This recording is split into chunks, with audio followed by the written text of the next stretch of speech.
slaving on a job site. All the modern day Toms, better get your mind right. Black and brown stick together cause the We in here, system is man. against us. We can't let them come and divide us all We are up. in Willie here. Lynch's, those of us out in the field. Gotta get ready. Nah, this good, man. We Those of tired. us inside the Everybody's house. tired of it. We by the door waiting for master to put the plan in action. We not sitting at the table and we ain't taking it Ration. Do they call Monica when there's a shooting? Only they can cash in the yeah. mansion. If Are we we on? get in the door, Oh, here we go. demanding our freedom, man. Ain't no point Oh, it's going down. We're here. asking applies if these devils have compassion. I still hear our Explain these scars beautiful from the music. If you hear that, that is Foundation Movement. And the song is called Plantation.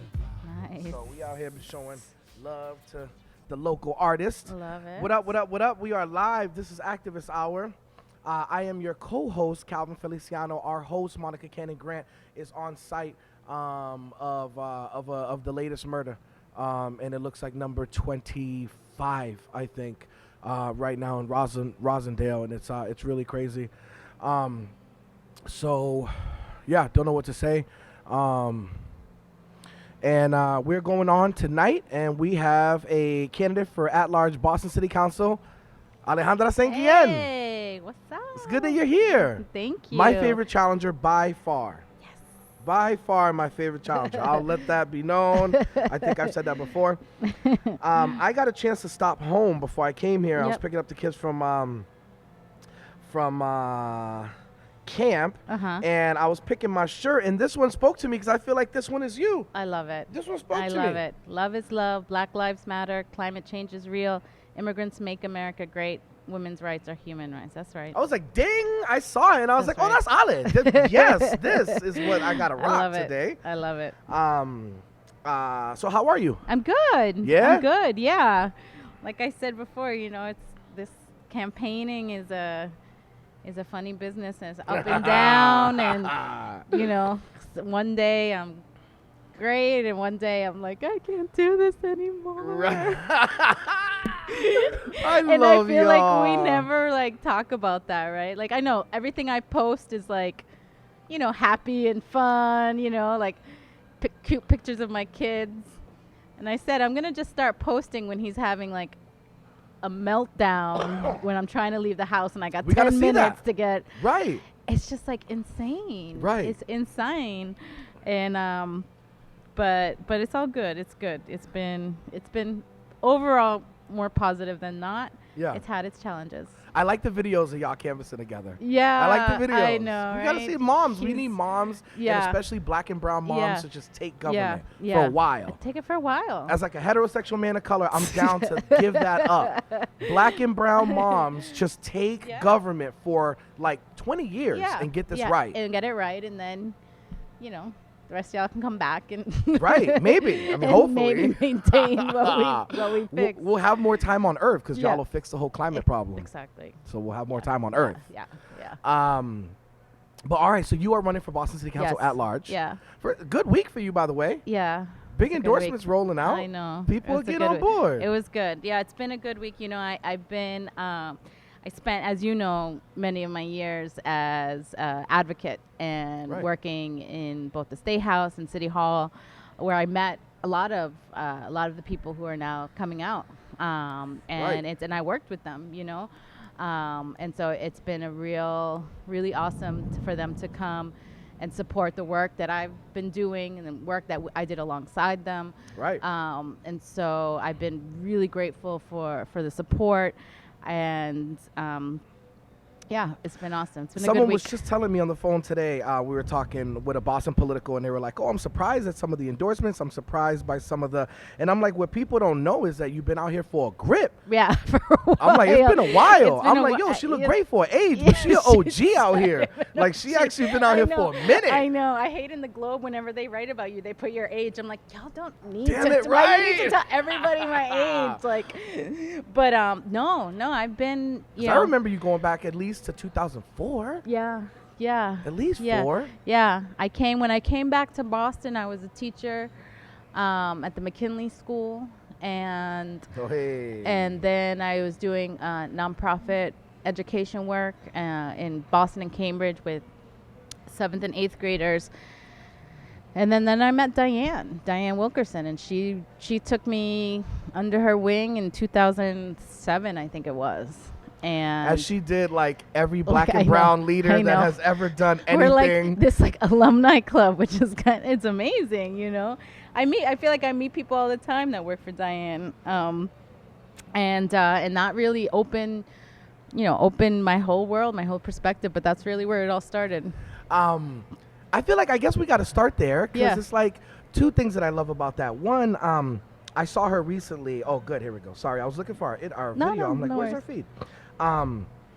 I saw her. Oh, it was at your kickoff. Oh yeah, I saw her and gave her the biggest hug, man. It Yeah. was so good to see her. yeah, And live watching app, trying to get this going. It was so good to see her, and I was like, we need to be, we've been struck by some of the elders passing, yeah. and we see some of our elders Yeah. close. And they're so close. I know. When you see Mel, and I she's know. not close to that. No, Let no, me no, not no, be no, no, no, no, disrespectful, no, no, no, not but talking when about that. you see Yeah, Mel, when you yeah, see these people, yeah. you're like, damn, that person gave so much of their life in Right. service. And when you Right. see, Right. rest in peace to Hector Figueroa, 32BJ's president, 57 years old. You dedicate your life to this movement, to the workers, to the struggle. And before then you're just 60, gone. man, No. come on. No. And I no. was emotional that day of your kickoff because Yeah. things that happened recently that week with the Yeah. elders, man. And I Yeah. saw Diane, I saw Suzanne Lee, I gave her a big hug. And I was just like, we need y'all. Yeah. But with Diane in particular, anyone for like 15 years who was any sort of nonprofit director, political Right. operative, worked Right. at anywhere, came through Diane's Came office. through Diane. We all did. We The all did. Diane Wilkerson I did. alumni She should- is crazy. It's crazy. She should do like an alumni book. She And we should. write like comments. She got alums running. Even Yeah. freaking Giovanna's in Yeah. Australia. Yeah. Yep. Diane Wilkerson has Puerto Rican alumni in Australia. That is crazy. That's crazy. It's crazy. Like, I know. I know. what? I know. It's just she had just an incredible, and this is not to like beef myself up, but she had an incredible ability to sense when someone Eye for was talent. gonna be That's a good, humble right? brag. Like Good humble you know brag. what I mean? Like Yeah. I know it's kind of a brag, but she did like, and she just because I met her at the IDCL kickoff, which I just randomly went to because I got an email from Joelle Barrera, who I didn't Right. even know. Right. Me too. And I Me go too. to that, and I meet her, and that was it. She called me in the next week, and I quit my job, and I went to work for her. That's insane. I was like, I'm kind of ready for a change. That's her. Yeah. That is totally her. You know? And so what else I love about that? One, we need our elders to actually do that. To Yeah. be like, hey, I Yeah. want to be mentoring Yeah. these young Yeah. crop of all of y'all so Right. young. Just picking up people in their early 20s, man. Just trying to Mhm. make a difference out Mhm. here, Mhm. you know, and Yeah. putting them on and Yep. bringing them to higher things. But I also think we need more of our people, and by our, I mean Latinx people, Yeah. that are down with black issues. Oh, my God. That are being Yes. led by black women that are Yes. in Roxbury. I Yes. remember you with Diane at like everything in the Yeah. Bury and Yeah. Dorchester, Right. Mattapick, 'cause she goes far outside Right. the district. Right. She was like Right. the Yeah. state of She Massachusetts was colored her- people. Yeah, no, she senator. was. She was. People call from Springfield. I was like, Right. don't think they're a constituent. And she's like, well, we're gonna handle it. We're Help gonna 'em take care of it. anyways. Yeah. So, yeah, no. And the thing is like, what we have to understand as a community is that our history is rooted in slavery and institutional racism Right. and what we owe the black community for their work throughout the civil rights struggle here Hey. and for leading the way for brown rights, for Asian rights. I mean, that, and we're still steeped in that, and we have our own shit, right? Like, you know, in where we come from, and race is talked about differently in where we're from. Right. Um, Right. but when we're here, Right. and you know, the issues that are impacting Black Americans are a result of decades and centuries of, you know, slavery, institutional racism, institutional oppression, Right. and they're just trying to, and you know, and now it's just coming to us, right? Everything about immigration, you know, all this rhetoric about immigration is because of the people crossing the border are brown, right? You know, Right. that is steeped in our history as a racist country. Right. And so when we fail to recognize that connection between black and brown people, then we're just doing ourselves an injustice. Right. Right? And we're not going to move forward together.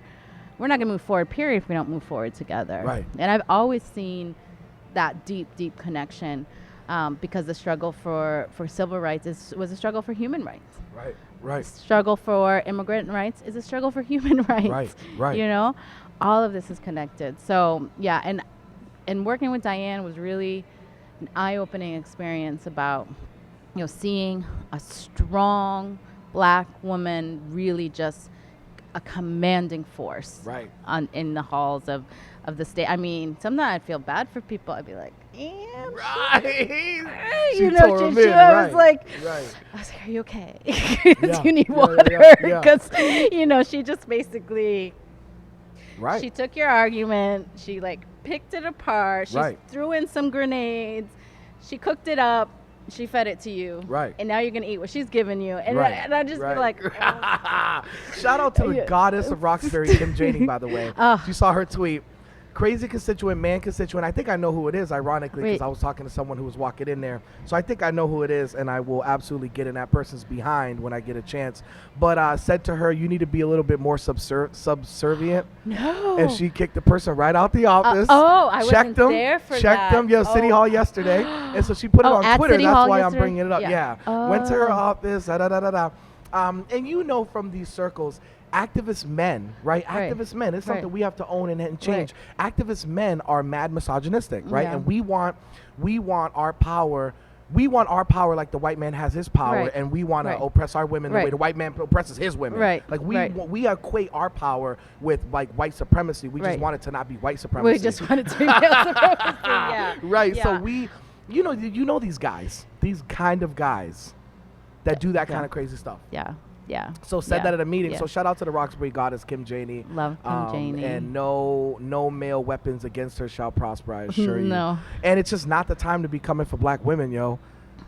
No. Because she tore him up No. in that tweet, No. and people were already calling all around. Who Yeah. was that? Who's crazy enough? Who do we need to drag? Yeah. And it's not the time for y'all. It's not the time. My brothers, It's this ain't not- the you time. might have to. I don't know, but I think it's over. That time is past. Right. This ain't the time, and she ain't the one. No. But I love how you guys have come together. I've seen with you, with Kim, with Michelle Wu, Mm-hmm. and I'm like, I was thinking about the homie Wilnelia. I'm like, of course Wilnelia like put together Team Unity again Of with course all she amazing did. Of younger course women. she Like, of course did. that just happened. So just like You know what was beautiful about that? I mean, there were a lot of beautiful things. So Chuck was there at the office opening, and and I said to him, I said, this is you, right? I mean, we wouldn't be here if we're talking about Team Unity from the beginning. You set that, you Right. know, and you worked for him, so I mean, he was there at a time when he was the only one or one of the only ones, and fighting it hard Right. every single day, and what I see now and what I'm excited about the council now is just this. That we're now a critical mass, or can be a critical mass, right? Right. Of women of color, progressives. It's a different ball game right now. And I Right. know from all the years that I did advocacy and activism, it's a different city council. And I it's keep a telling beautiful people that's thing. why, not to diss anyone, but I keep telling people that white guys don't want to be there anymore. You guys made it less fun. I think It's it just is- not fun I think anymore. It is kind of less And fun. some of them are great guys. Tim No, McCarthy's no, a no, great no, guy. no, Look, absolutely. Not a direct shot at any of No, you. no. But government is so different. And It's- I hear it at the State House as well. I Right. hear people at the State House Yeah. say there's like, it's just completely different with a bunch of women around. It is. It's a It different is. thing. Yeah. When we get a lot more shit done, I have to say. Oh my God. You know, Oh my like gosh. when you go to the hearings, it's an amazing thing to see. But maybe it's just always having to be that like 1 step, 2 step, 3 steps ahead, especially as a woman of color. Right. That's how you play. That's how you work. Like you Right. don't come to play. You come to work. Right, right. And that has been really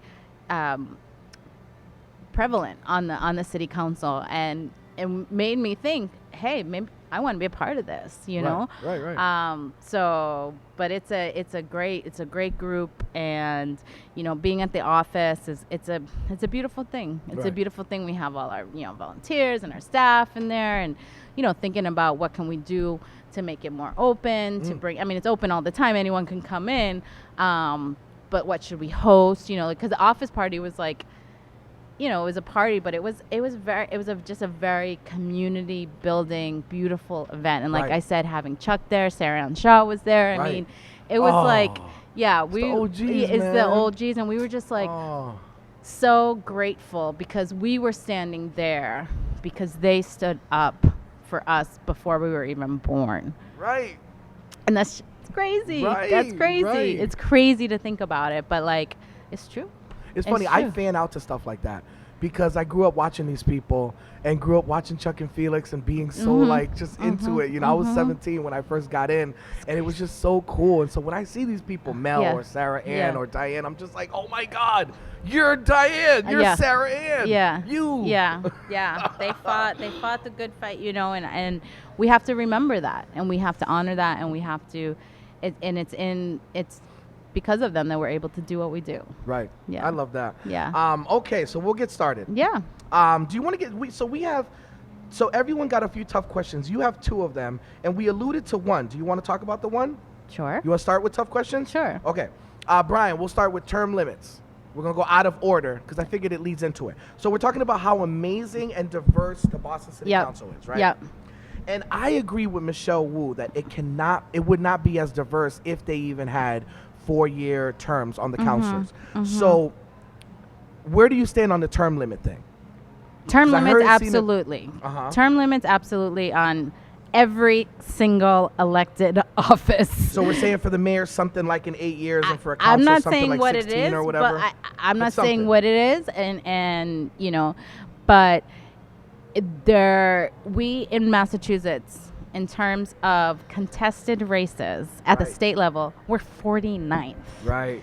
49th. Right. We're at the bottom Right. because nobody contests races, and you're right. A big part of that is incumbency, you know. And what I said when I first answered the question at the forum was that it should, you know, I know you disagree with me on this, is to let the people decide, and I get it because, you know, that will get into this whole complicated thing. What I was thinking of, you know, and I hear Michelle on the incumbency, I hear Michelle on the fundraising piece because it friggin' sucks to be fundraising as a challenger. Like, it's hard. I bet. It's really, Right. really hard. Especially, you know, I've spent my entire life in service. I was a teacher. I was an advocate. Right. And then I worked at the city. So, you know, my networks, and this will probably lead into the other tough question, don't have Right. deep pockets, Right, right? right. For the most part. And so, you know, I love to see the homie came to dance. That's what I like about this game. I always tell people when I moderated the forum last year for DAs, and I said to people, I said, look, you can't come to the dance, you can't come to the party and not dance. We're gonna dance a little bit now. You gotta and dance. the You gotta people gotta dance. see that. And so what I was thinking is, you know, all of the civic engagement work that we did at OESTE, and a big part of that was the education piece, because people, whether they're from Puerto Rico or they were from Mexico, I mean, it was just different where they were. Right. And you vote on one day, and you go that one day, and you vote down the ballot Everything. for I the love it. everything. And so one thing was to get the education out, and one other thing was to get the news out about every friggin' election that we seem to have, like every 6 months. Remember that when we had like special after special Right. after special, you know? And so I love that. I want to say I'm like the weirdest person. love specials. I love elections and I know. love specials that I love trigger elections specials. too. The issue is that for people who are not as engaged, miss them, Right. right? And so I was thinking every 4 years as a way of making it more streamlined and more in line with how people tend to vote where they're from. But I get the incumbency in it as a challenger. I get that piece and the fact that in off year you get to Right. bring in. I mean, So are you use it. okay with are you okay with 2-year terms on counselors? I mean, I'm fine with it. I'm fine with it. I also would be open to the 4 years, if only if there were term limits, though. 4-year if term limits. 4 year term. I wouldn't switch to 4 years if there weren't term limits. It just. I like that more. I think that the incumbency piece. I think Michelle has a really strong point. Right. And Matt O'Malley also voted. I think was the only other dissenting vote on that. I'm pretty. It's easy for them both. Michelle got the dough, and Matt O'Malley's in the district, so it's so easy for them both. The district councilors don't care because they're just like, you don't have to raise anything. You have to raise to like sponsor little leagues in your district, and the councilors unless at large. it's competitive. Unless it's competitive, Unless it's and the councilors competitive. at large, every 2 years you're competitive. There's never a pass. It's never. You never get a pass. You don't get a pass. No. And so, you know, but you see, like, look at there are 3 open district races. Right. You got all these people. I mean, you have one race that's, I think it's all women except for one guy. Right. Right. Right. You got another race that's, I think it's mostly people of color. Right. The Hyde Park. It's like 13 I call him people of Ricardo's color. race. Right, Ricardo's race. He's killing it. Shout out to the homie Ricardo. We had him on here. I love him, man. Yeah, he's great. The kid's working hard. Yeah, he's working. He's hard. He's working. You know, my favorite is when I go to the doors and it's like his lit, and I'm like, me too. Right. You know, I'm just right. like, here, A positive me too. Yeah, we love a it. positive me We too. love it. Yeah, A positive yeah. me too for Ricardo Arroyo. But yeah. So and then in the Alston Brighton, you know, you have 2 gay candidates. Like Right. there are like Right. 5 or 6 gay candidates across all of Right. that is just The queer liberation front the is on it, queer right? Like, liberation let's front go. is on it. And so and that's why I think that the term limits are so important. Right. More important even than however many years, is because we are losing out on democracy when we do not have contested races. Right. And you know, last year there were, and I was on different sides of that. Sometimes I was with incumbent, sometimes I was with the challenger, and Right. you know, but it's like, wow, you have a choice, right? Just the fact that you have a choice is really, really good. I mean, look at our state house, like we're, you know, majority Democrat, quote unquote. Right. But even with the Democratic governor, we didn't get driver's licenses. Right. We didn't get progressive taxation. Right. You know. Right, right. Those are we hard didn't get 8 years. in-state tuition, which Right. is, for me, is like Massachusetts is the center of academia in this country, and the Right. fact that we don't provide that to across the board equitably is ridiculous. I remember to me. lobbying legislators, and the biggest talking point was like, Texas does this. The place that'll like execute Utah. mentally retarded people. Yeah, Right. Like yeah, the state no, that like yeah, executes yeah. mentally Retard- retarded like children.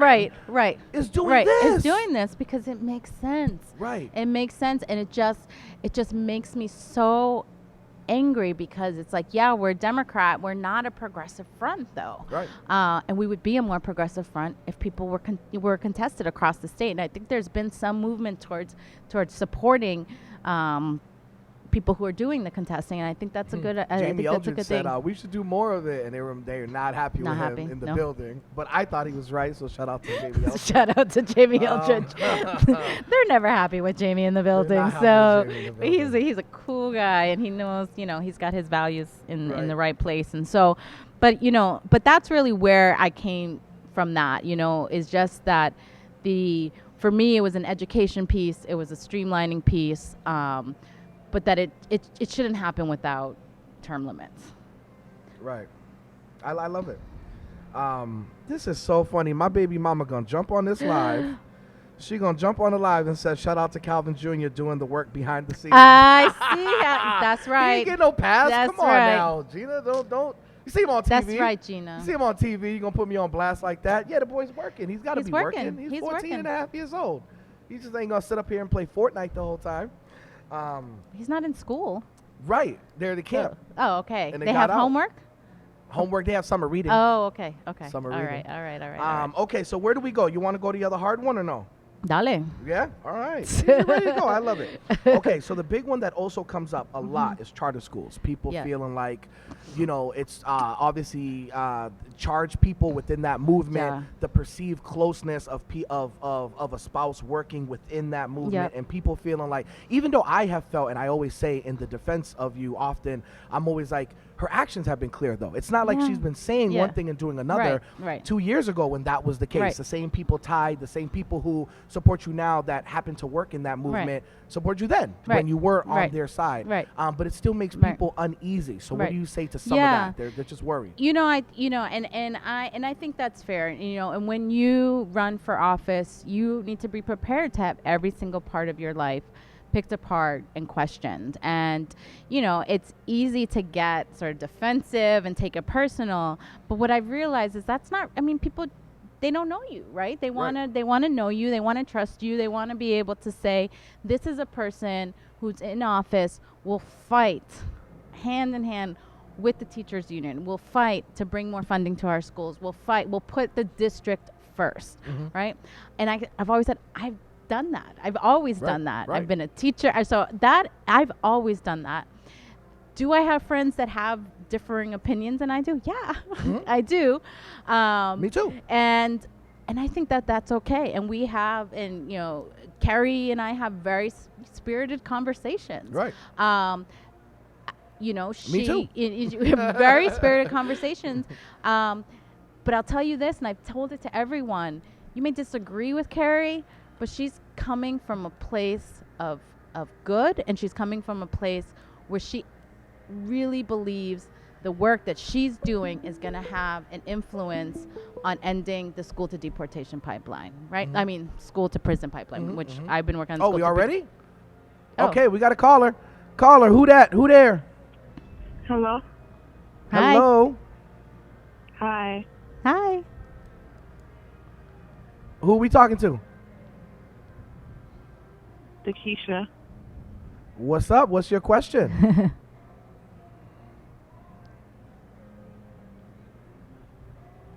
Question, Lakeisha? No. Well, All right, we'll hold off those. Okay, Monica has some funny. Oh, Monica has some funny trolls, yeah. Oh, some haters. Okay. And Okay. so what they've done okay. every episode is they call up. Okay. And they have this loop plan where it's this woman who goes hello, Oh, and then they don't say anything. They do it to like disrupt the show. that's weird. Isn't it awful? That's People be serial it's killers just out weird. here. It's not even People disruptive. be It's serial just killers weird. out here. It's like Yeah. a Wednesday evening, Yeah, it's and you like- guys are doing yeah. this.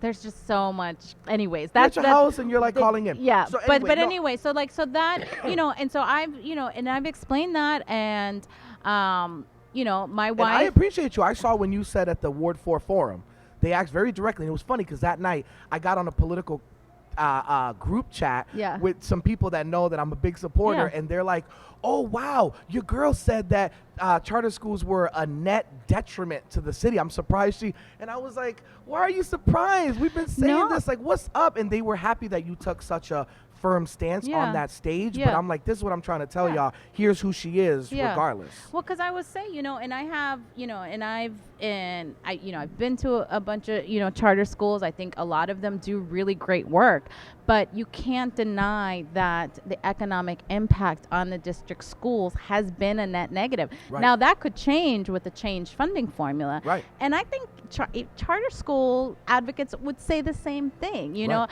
I think we're very much we're into the fight between sort of the loudest voices on the issue, but a lot of people are really actually have some nuanced opinions about it. And I've had to like argue this at the doors. People are like, well, you think that that the only issue is the funding formula. I think it's a big part of the issue. It's the big the part. biggest part of the issue. Right. And so even charter school advocates and some of whom are really good friends of mine, and some, I've been to the schools. I do the Brook Charter School The Ed Book Brook, Club, right, yeah. like and I do that because, those are also our students, right? Those are also Right. our constituents.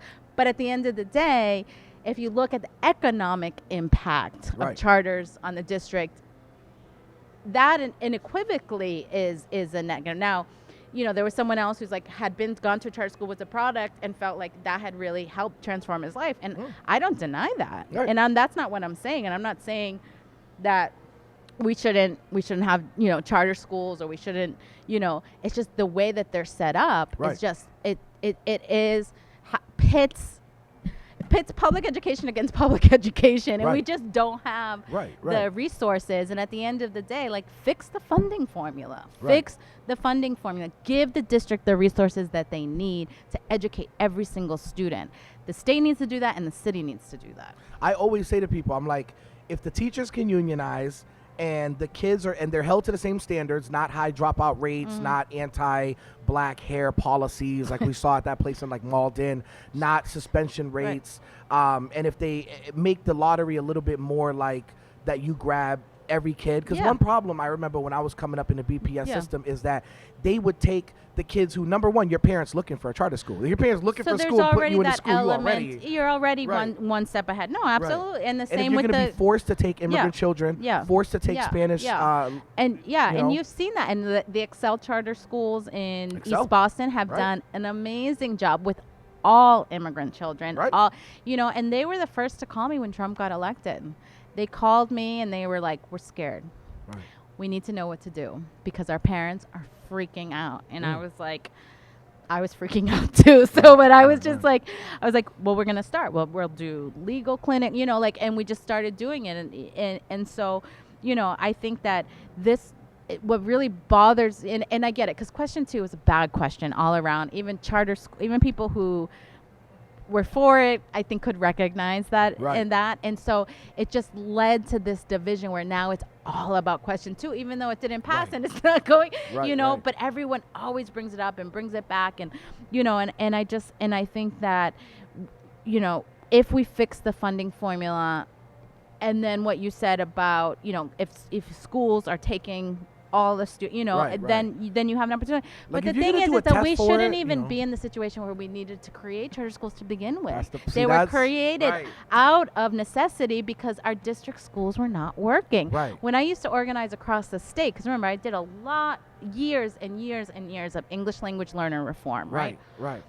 Beating down the doors of legislation. Nobody was with me on that one, right? Like, Right. like, it just wasn't sexy. It wasn't, Right, right. And the legislators like, well, it was a ballot initiative. I was like, it was a bad ballot initiative. Right. It was tricky. It tricked people. And, Jeff Sanchez was at the head of that fight. Galuccio when he was there, and then Domenico, like right. all of them.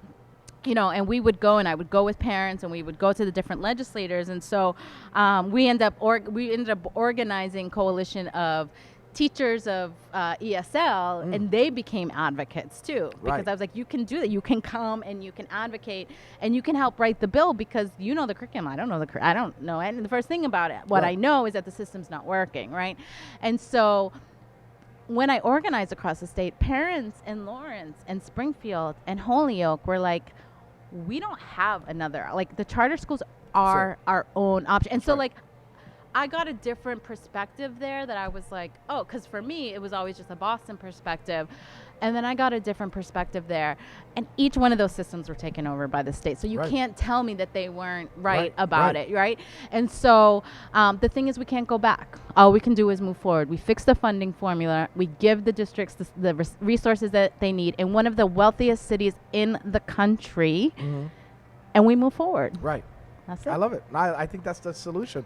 I love it when Tito Jackson used to always say, like, regardless of even before question 2, he was like, if that passes, 80% of kids will still go to a public school. They will. So I got to put my passion towards, because I think that was a great point that you even brought up. We shouldn't even need them. If there's supposed to be these test grounds for whatever, we could do that with pilot schools. Right. Let's just make it easy. Like in the burbs, my son goes to a suburban middle school. His mom lives right near us in Worcester, but it's Okay. in a suburb. Okay. None of the white parents there go to charter schools. They don't want one. They don't need one. And the You question 2 don't- lost big time there. 'Cause Why? they don't because have- the local middle school is very high quality. Right. So they're like, why do we need? They're we saving- don't need another school. No, Yeah. no tests, no Yeah, schools, no yeah, placement, yeah, no nothing. yeah. They're just like, you all go to the local middle school. Just go. It works. Right. Yeah. And it should work in Boston. We have 52,000 students in Boston. Right. That's not a lot.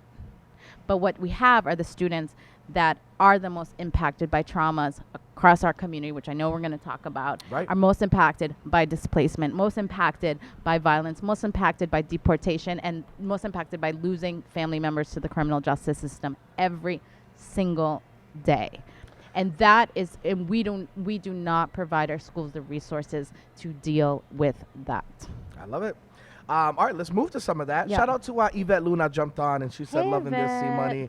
And she said, congratulations, sending you all the love on your race. I miss you, Thank fam. you. Aw, I miss know. her. She's like a mom now. I- We're all like grown Oh, up. We all I got know. kids. Oh my God, I know. Her son is so. I haven't Everybody seen him got in forever. kids. Yeah. Oh, okay. So let's talk violence in Boston. My Yeah. God. Yeah. So we know Monica's right now on a crime scene, Mm-hmm. and was called by a family. Somebody just lost their life. Like somebody got gunned down. Mm-hmm. I heard it was a young person got gunned down. And lost their life. And I've been feeling so uneasy. I hate summers. Whenever I'm at work and we're doing these exercises, where people are like, what's one thing you love of the I know, summer? I know. I'm always lying on them. Right, Because right. I don't want to bring the mood Right, down. right, at exactly. the You're staff like- meeting. right. They're like- I don't want to be like, actually, I got friends dying all over the state. Right, So it's right. not that. So it's not fun. But for damn me. it, I have I love that I get to run around, and you have done this too. Because shout out to Angel Cosme, people were showing you love from Brockton. Angel was showing love from Brockton. I got people from Springfield, Holyoke send you love, and it's funny, and I like it. But one of the problems, the one downside to being able to work around the state is that you see it from everywhere, and I just been damn tired this summer, especially. Like when my Springfield people are up in arms because a young man killed, my Holyoke people, my Boston people, anyone that I love from any corner of the state, every summer are losing people to violence. Yeah. So what is Yeah. what is your fix on Yeah. violence in Boston? Yeah. So there's a number of things. And I talked about this morning because I got asked on a show. We were on a radio show talking about the office opening, and the woman had the reporter there had asked about this young woman who had been taken from, she had left a bar downtown and had been taken. She was eventually found in February, and it was really interesting when that happened because that was my sister was killed in February of 2006. Right when you said that, I was like, oh shit. I Yeah, remember. and so, she wanted to know how I reacted to that, and I said, well, first of all, my heart just sank right when I saw it because it was like seeing my sister's story, and my heart sang when she was found. But I will tell you this, and I'm so glad that woman was found, and I was shocked that she was found alive, and I thanked God for it. I did. But I will tell you, her story was covered 24/7 until she was found.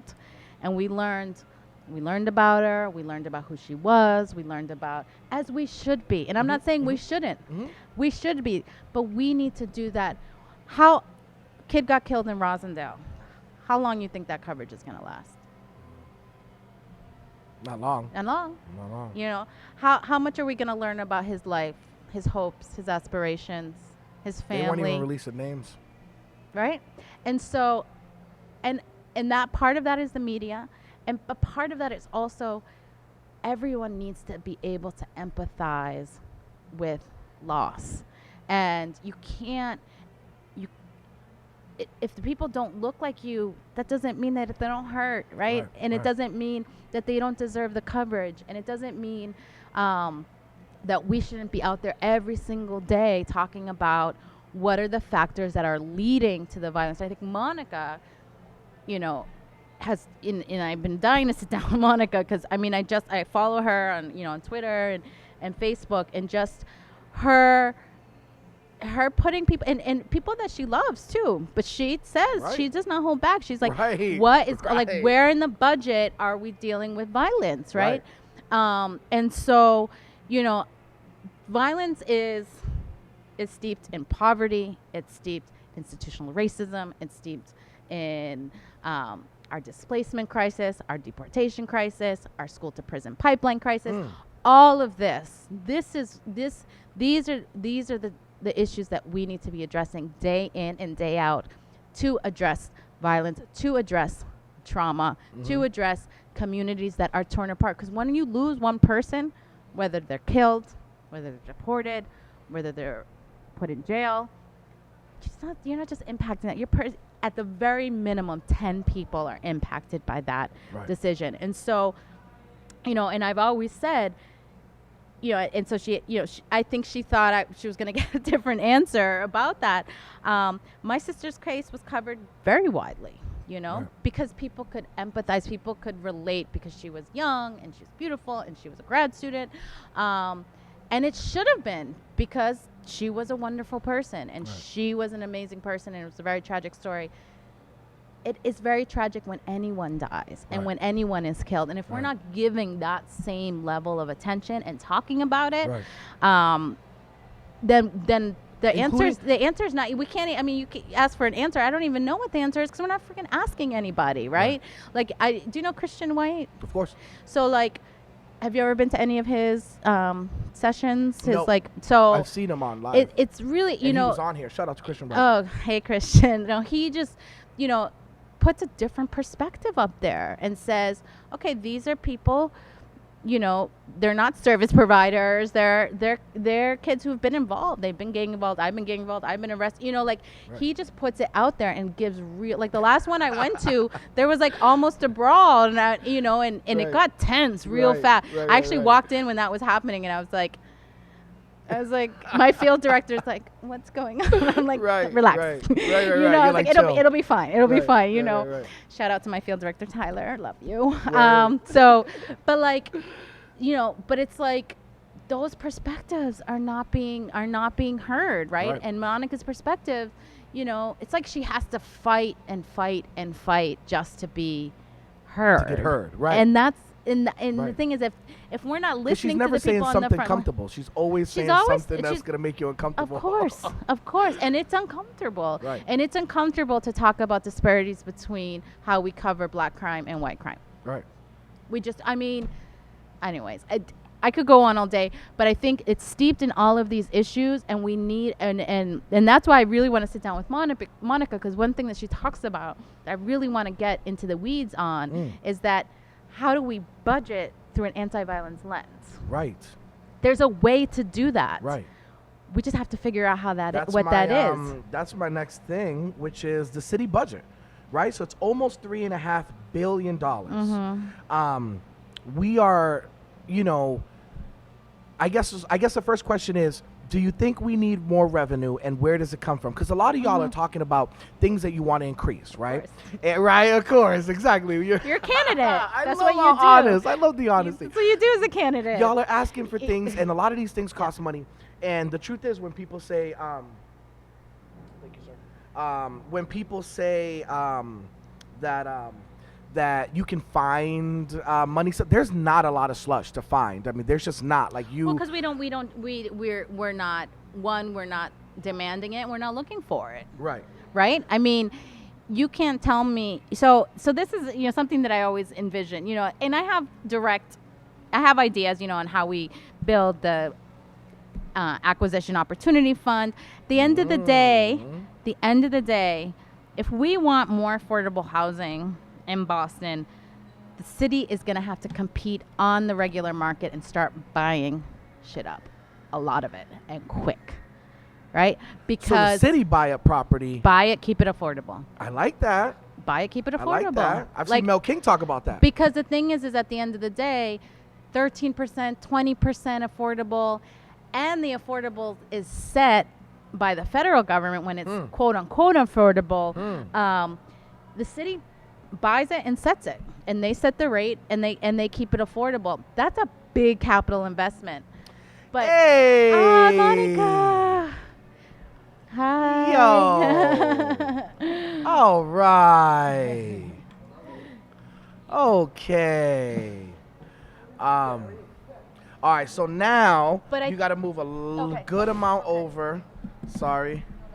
Bam. Okay. Yo, our host is here, y'all. Came in the building from the crime scene. What's the dilly, Mo? Man, listen, Oh my God. I was like running red lights.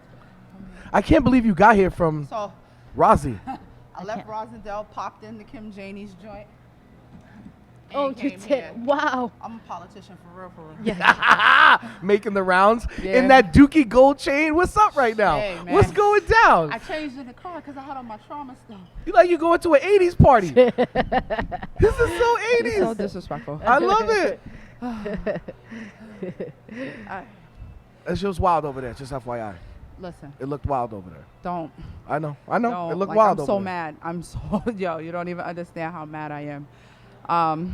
Mad because like I'm tired of having a conversation. I'm tired of being everybody's ghetto guru for them to do absolutely nothing. You know I'm hashtagging that ghetto guru. Ghetto. Oh, you know I changed Oh, my snap. nickname on Facebook to that's- Ghetto Monica Ghetto Guru Cannon Grant. Oh, I love that. Oh, yeah, I I'm love that. on I one. love that. Like I'm so tired. But I did have a dope meeting today with Councilor Edwards, Oh, Shout out to the goddess. yeah. Who Easty is- Pride, baby. who is amazing, by the way. Like the fact that we hadn't connected before Yeah. today is mind-boggling. Right. But the meeting I had with her today, I'm just starting a watch party. Great. Um, Do we see her well? Oh, I see you well. Oh, forget it. You see me? Thank you, Brian. Yeah. Yeah. Hold up. What is this? Viewers have joined the watch party. There Okay, we we go. good. Yeah. So we had a good meeting. Can you pull this down for me, please? I was like, Alejandra is gonna kill me, right? Because No, we it's have okay. we have scheduled to meet I like know, twice. I know. I was gonna ask you if you wanted Yeah. me to call her when you called me. Like, yo, I'm on my way to the scene right now. I'm in I the car. couldn't I think was because like, when I hung up from you, like Right. my phone just I was know. jumping. No, don't worry about it, yeah. And I was like, oh my God, I have to make it before she leaves the show. Right. Because we have literally scheduled to meet twice and like I've stood her up. Right. I'm like It's okay. the ain't shit date right now. But I'm here. Yeah. So what's poppin'? I Um, seen the interview in the car too. It was Did dope. you? Yeah. I love it. All right, we were talking city budget. Where does Yeah. any new money come from? Right.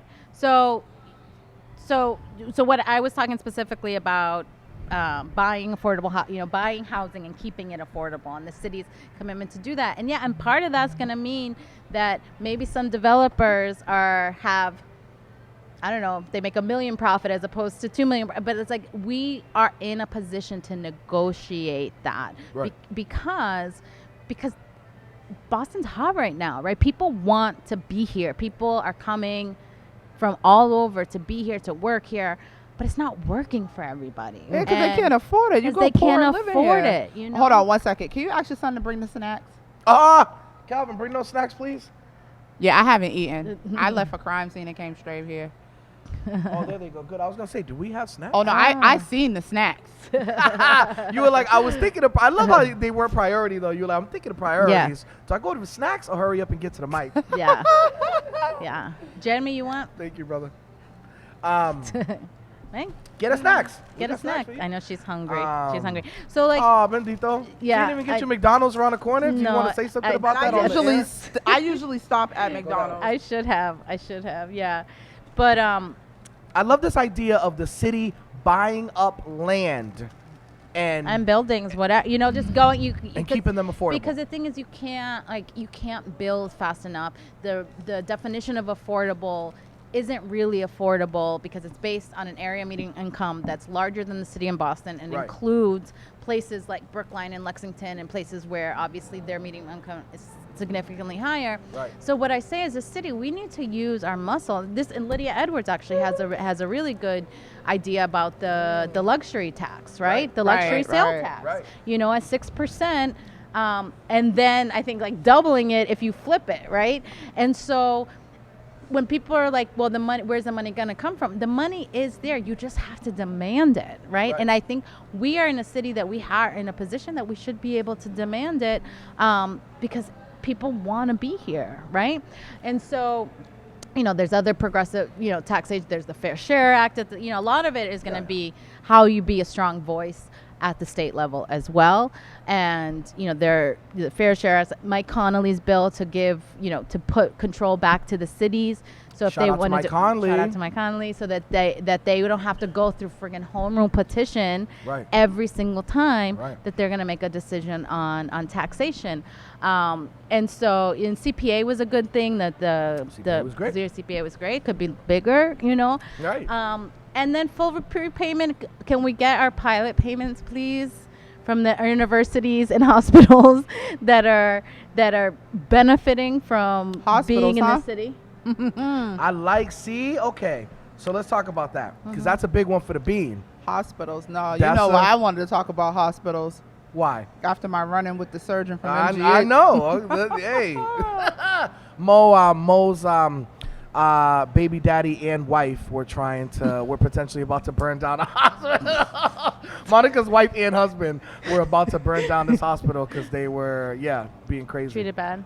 No, I'm talking about the recent one with the doctor from MGH, the post I put up. Oh, man, I thought you meant when you were in the hospital. Oh, no. Mocha, They you don't got a lot never of treat healthcare women of smoke color right right now. in that medical Right, system. right. But I was talking about the doctor, the run-in. Right. White doctors, who know better than Monica on violence. Yeah, I should be grateful that he came to Dorchester on a Monday, is what I Right. was told. Right. I was like, because I'm in Dorchester every day. But okay. Okay. Maybe Like, I look, should I came from Weston. I was on the Pike. I had to get off. I had to make it there. He said, a big I sacrifice. Grateful. chose to do this work. I said, I didn't. Right. I'm thrust I into woke up this. dodging Right. bullets, Right. but Right. I appreciate the fact that you chose Yeah. to do this work. I guess for me, the level of ignorance that comes behind a lot of the people who claim that they want to help is astonishing. It also screams a whole lot of privilege to be able to say that. And I don't think they hear themselves when they communicate with other people. And oftentimes we run into the situation where people only speak to the people they're comfortable with, Right. but not the individuals they're uncomfortable Right. with. Right. Right. Because harder. Ale has raised money as an executive director of a nonprofit, so you're familiar with these white saviors and how they are. Woo. All right, let's move to some of these rent control. That's Right, one of them. right. But some of these housing ones, 'cause Yeah. you talked about it. Yeah.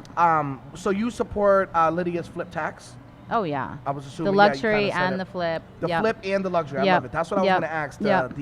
Yep. The empty luxury. I Yep. always tell people, so sometimes I'm at a meeting, at least once or twice I'm in Boston, and I'm sort of getting on the Pike, making my way, where it's like Brighton's on one side, and you pass by all these luxury towers, right, that have been recently built, and there are almost no lights on in the whole building. You literally see like two, and it's I because think they these say that about the seaport too, right? That Yeah. there's like the people don't places, live there. They're at most sometimes at like most when people are in 50%. town, 50%. But a lot of times those places are at 10 and 15% for months, for months on end, and they're empty. They're like a fourth house for like a Russian investor. A Russian investor. Literally, people use them for like tax havens just to be like, damn, I got millions. Right. Let me throw 5 into the Boston housing market, knowing I'll flip that 5 to 10 over the next 10 years. And you do And they're it. doing it just for investment. Right. They don't even come here. Right. They have like, Right. and that new tower. Have y'all seen that new tower Which across one? from Prudential? No. The one across from Prudential that's taller than Prudential. Oh, yeah. The penthouse suite is 44 M's. 44 million for like a 4,000 square foot penthouse suite that wraps around, that literally looks directly across into the top of the Hub restaurant. Wow. You're looking at the Prudential sign when you wake up in the morning, Yeah. and the like blinds open up. Yeah. You're like, hello Boston, Prudential. I could throw a rock at Prudential and hit it. Wow. 44 M's. So the who whole lived there? building. Tom Brady? I mean, barely. Right. That's how, you know what I'm saying? Like, barely. That's mind-boggling. Yeah. And then you go like 3 blocks down the street and you got people cupping at your Getting car gunned asking Yeah. for down. Yeah. Right. Oh, yeah. Asking for Yeah. change. Yeah. Right All right, there. so we did flip tax. We did the empty luxury tax. Affordable definition. You highlighted to Yeah. it to Yeah. the AMI Yeah. versus Boston's Yeah. AMI. Should it be just Boston? I think it should be neighborhood, right? Because the thing is like Ooh, you that's me mo can't, shit. because you can't, when they're doing AMI in Eggleston, if you're doing that census tract as opposed to the, it's like half. It's half. I half like of when what it somebody, currently is. I like when somebody comes and makes us think about it and actually, because and this is messed up on me. We have been resigned to like make it Beantown, but whenever I bring it up, make it Beantown, Mo always corrects that Beantown fluctuates. It does. Beantown's 55, but in like Charlestown it's 70, in West Roxbury it's 70, in Roxbury it's like 28. So I like this idea of by census tract, and there's a way to do that. Oh, yeah. The other yeah. pieces is a shout out E-Dubs. I was at a Shout out to E-Dubs. E-Dubs, love you. I was at a Elizabeth Warren meeting yesterday, and one of the things that was brought up was that how we don't get a lot of money because a lot of the black and brown folks are not counted in the census, specifically Suffolk County. Oh, yeah. There are like we have, I forget how many census tracts, but a lot of them that are the lowest counts in the country. Yeah, In and Suffolk Suffolk County. is one of them. And she was saying that to get the word out that A, the census is hiring, Yep. and B, we need to count our folks to Yeah. get that funding. So Yeah. like when they tell you that they're about to cut your food stamps or they're going to be cutting mass health, it's because of that funding Mm-hmm. Right. didn't come in to be able to cover everyone, because a lot of Mhm. people are not being covered. Mhm. It just made me think about it when you mentioned Even the little census. things like traffic. Yeah. I mean, Eastie to Chelsea, downtown to Chelsea is partially so bad because you don't have a real accurate count because people don't trust you. I used to live in Eastie for a few years, and let me tell you, people don't be trying to open doors or call cops. No. Violence No. rates, especially No. domestic violence, Domestic are lower vi- than anywhere. Why are they lower than anywhere? Because they don't these report them. Boston guys are better than other guys? Right. No. Right. Because she ain't trying Right. to say nothing because you both going to get kicked out Right. of here. Right. And she's got a kid here. She's a Right. primary caretaker, so Right. she can't call no one. Right. Or when ICE is literally walking up on people in Maverick Square that look like Latino and being like, show me papers. Yeah. Detaining Yeah. people at Yeah. the bus stop. Yeah. Yeah. Like, Yeah. I mean, um, families are separated at the border. They're separated here too all the I've been time. watching videos all week of them at bus stations. right. That's a very common, very common. And they're like, are you a United States citizen? And it's been, I call white folks clear folks, by the way. Mm-hmm. It's been clear folks who are recording them, like, so legally you can't ask me that question, and they Right. automatically move away from the camera. It's mind-boggling, Right. yo. the know your rights piece of making sure that everyone understands what their rights are, understanding that an ICE warrant is an administrative warrant. It is not a criminal warrant. Right. You do not have to comply. Right. Right. You do not have to let them in. You do not have to answer their questions. There are times that they'll still take you, but you can say that is not a if it's not signed by a judge, it is not a criminal warrant. It is Right. not a judicial warrant, and that is why immigration is litigated in the civil courts, and that's why people, if they can't afford a lawyer, most times don't have one. Right. That's why you have 4-year-olds defending themselves. I was gonna ask, isn't that illegal? No. Why? No, because Like, it's, Calvin, the fact that they have like 4 and 5-year-olds standing in court making adult decisions is mind-boggling. it's just It's disgusting. demonic. The thing is, it's like it's even beyond the idea of legality, right? You know, it Like should it should morality. be. It's like moral. Like it's like at the end of the day, where do you want to stand on history? Like you really want to be that person who had a 4-year-old defending themselves, Right, Or for a their life. 14-year-old. I mean, Right. you know, or 40-year-old for that matter. But like, it's like. You and this is I talked about empathy, and that's just like you see these kids as other. You see Right. them, you don't see yourself in them, and so you can't imagine your 4-year-old, right? Right. But they're illegal and they cross the border, and you know, and it's like there's this, and that's the whole illegal word, the whole movement. Right. Is it you say it because it starts to dehumanize the people. Oh yeah. And so It's the same thing that they do. Like, I had this conversation earlier. So the part of immigration that doesn't get talked about a lot is the black. black immigration. Yep. So like Jamaican, Trinidadian, Right. Haitian, Cape Haitian, Verdean. African. Mm-hmm. You don't, we're not having those conversations, but it's strategic because when they talk about immigration, the focus is on Mexico And and Latinos. different countries, Cuba and things like that. And I think that that's purposeful.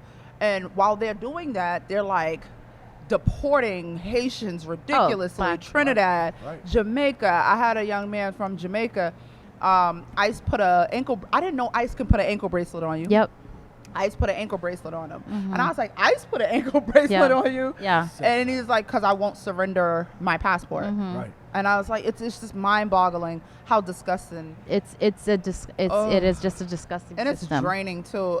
You know, for people of color, we are literally at a point like, okay, so which fight do I jump in? 'Cause Right. There's so many. Right. There's so many, and you This one, and I you was can, telling somebody the other day, this one's going to be, hopefully, if assuming we win, 50 years from now, talked about as like one of the down moments of like U.S. history. Yeah. Like since from like Jim Crow, you know what I mean? Right, From in like right, the worst of the right, worst times. Right. Yeah. Right. Let's talk about one thing.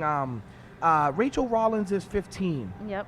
List. Do you Yep. support being able to? Do you basically support her in allowing those 15 to be non-prosecuted? Yeah, absolutely. I mean, you know, and I working in when I was working at the Office for Immigrant Advancement, and we were having, the issues of kids being deported from their school reports, right? Like, and so I would talk to the attorneys, of these kids, and it was, and it wasn't just that, but it was also like, you would have attorneys telling their clients that it's safer for them not to go to school because there's too much possibility of interaction with the criminal justice system, with either the Boston School Police, mostly the Boston School Police.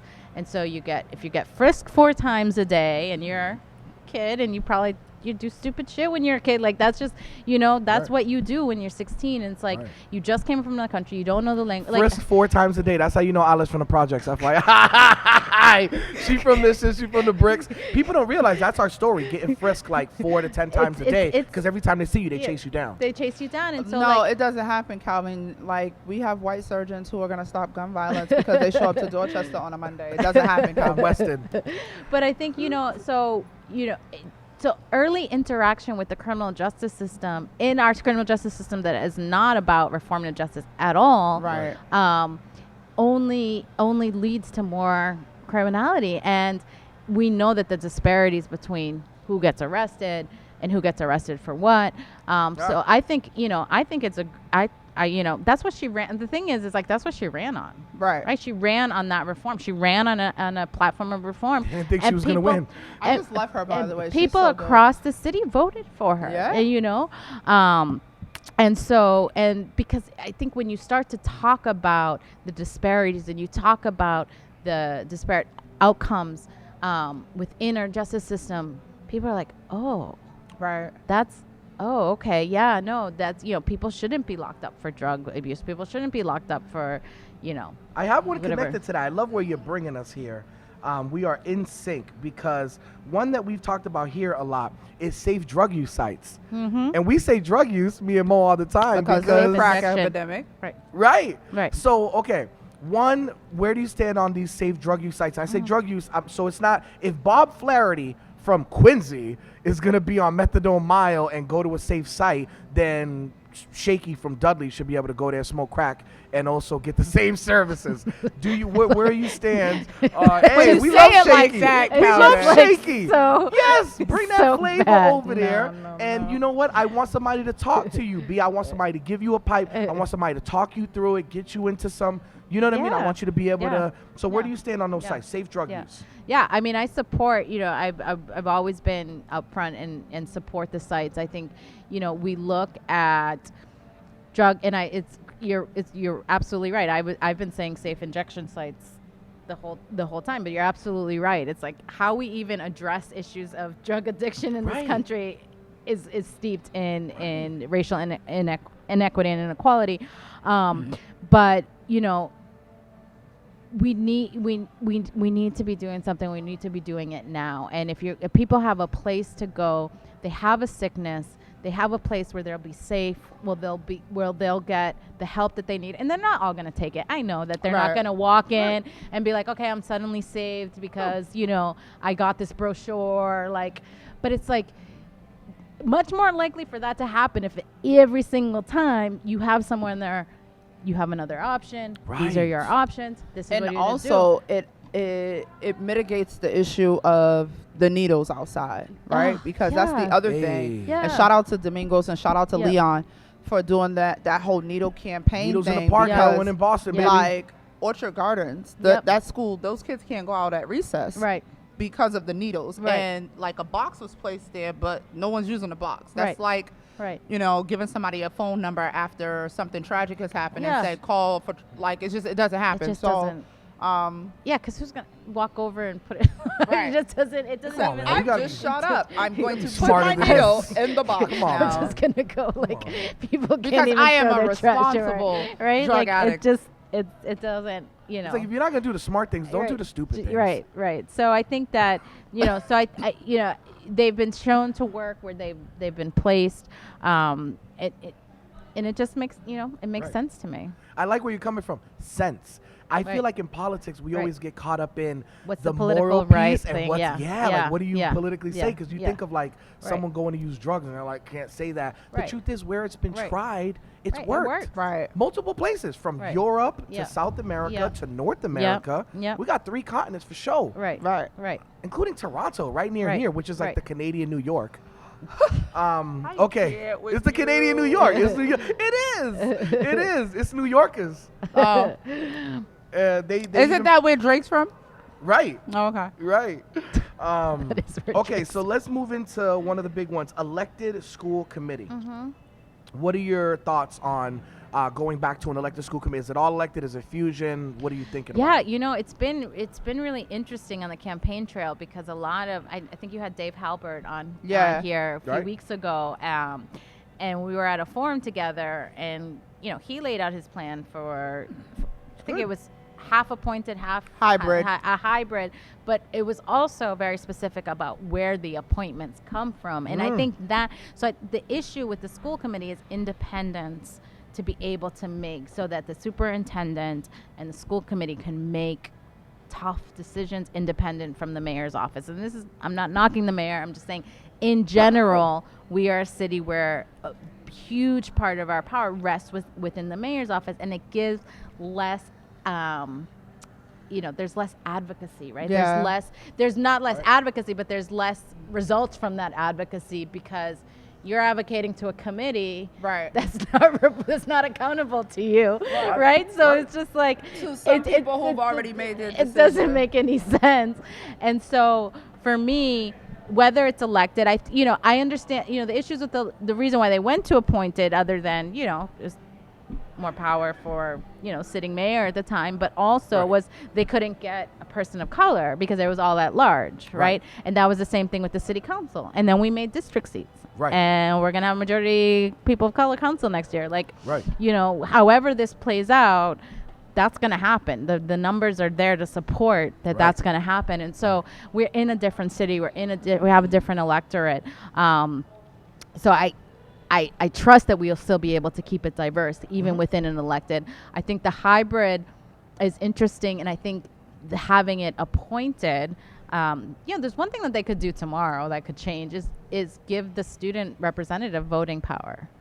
They could do that tomorrow. That's not, you're not like, It's like mad easy. Yeah, and it's it like would be good. It's really good. Let that Now person you vote. know You the just easy start thing there. is the thing that It's- won't get done. It won't get crazy. done. But I think Because and you got the rep. We don't have to set up districts for that. You don't have to set up a system. You just gotta say, hey, you can vote like now on the school because committee you now. come Right. because you already come to all the meetings. They already have a representative. They just don't have voting I feel like power. there needs to be like a student and a mom representative added. Oh, So if the school yeah, committee is 11 yeah, people, yeah. it's really 13. You add a student Yeah. and then And you a add mom. a mom. And you Right. add a mom, and so people talking about it appointed from like the council gets some appointments and the mayor gets some appointments and the school cycle. I think that could work also. I just think that the way it functions now, it's not working. Right. It's not working. We pride ourselves in Massachusetts as being the most highest in education outcomes. We are also the highest in inequities between Black, Latino, and their white and Asian peers. Like Right. we have the worst inequities, the largest achievement gaps. And I think it's inexcusable in a city like Boston that is the center of academia, that is the center of universities Right. and hospitals and, lots of smart We gonna people get into who go some to hospitals Dorchester on a tonight. Monday Yeah, night. we are sure getting into some hospitals later on tonight.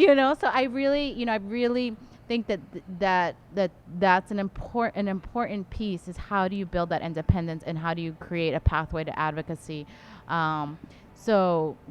And you're still gonna have to make the hard decisions, right? It's not that you don't make hard decisions. When you have a falling enrollment, you got to make decisions about consolidation. You have to make decisions Right. about closures. Like that's still got to be on the table, but you got to bring it all to the table, and everyone needs to be informed. You're still gonna have people upset, but at least engage them in the process. Right. Right.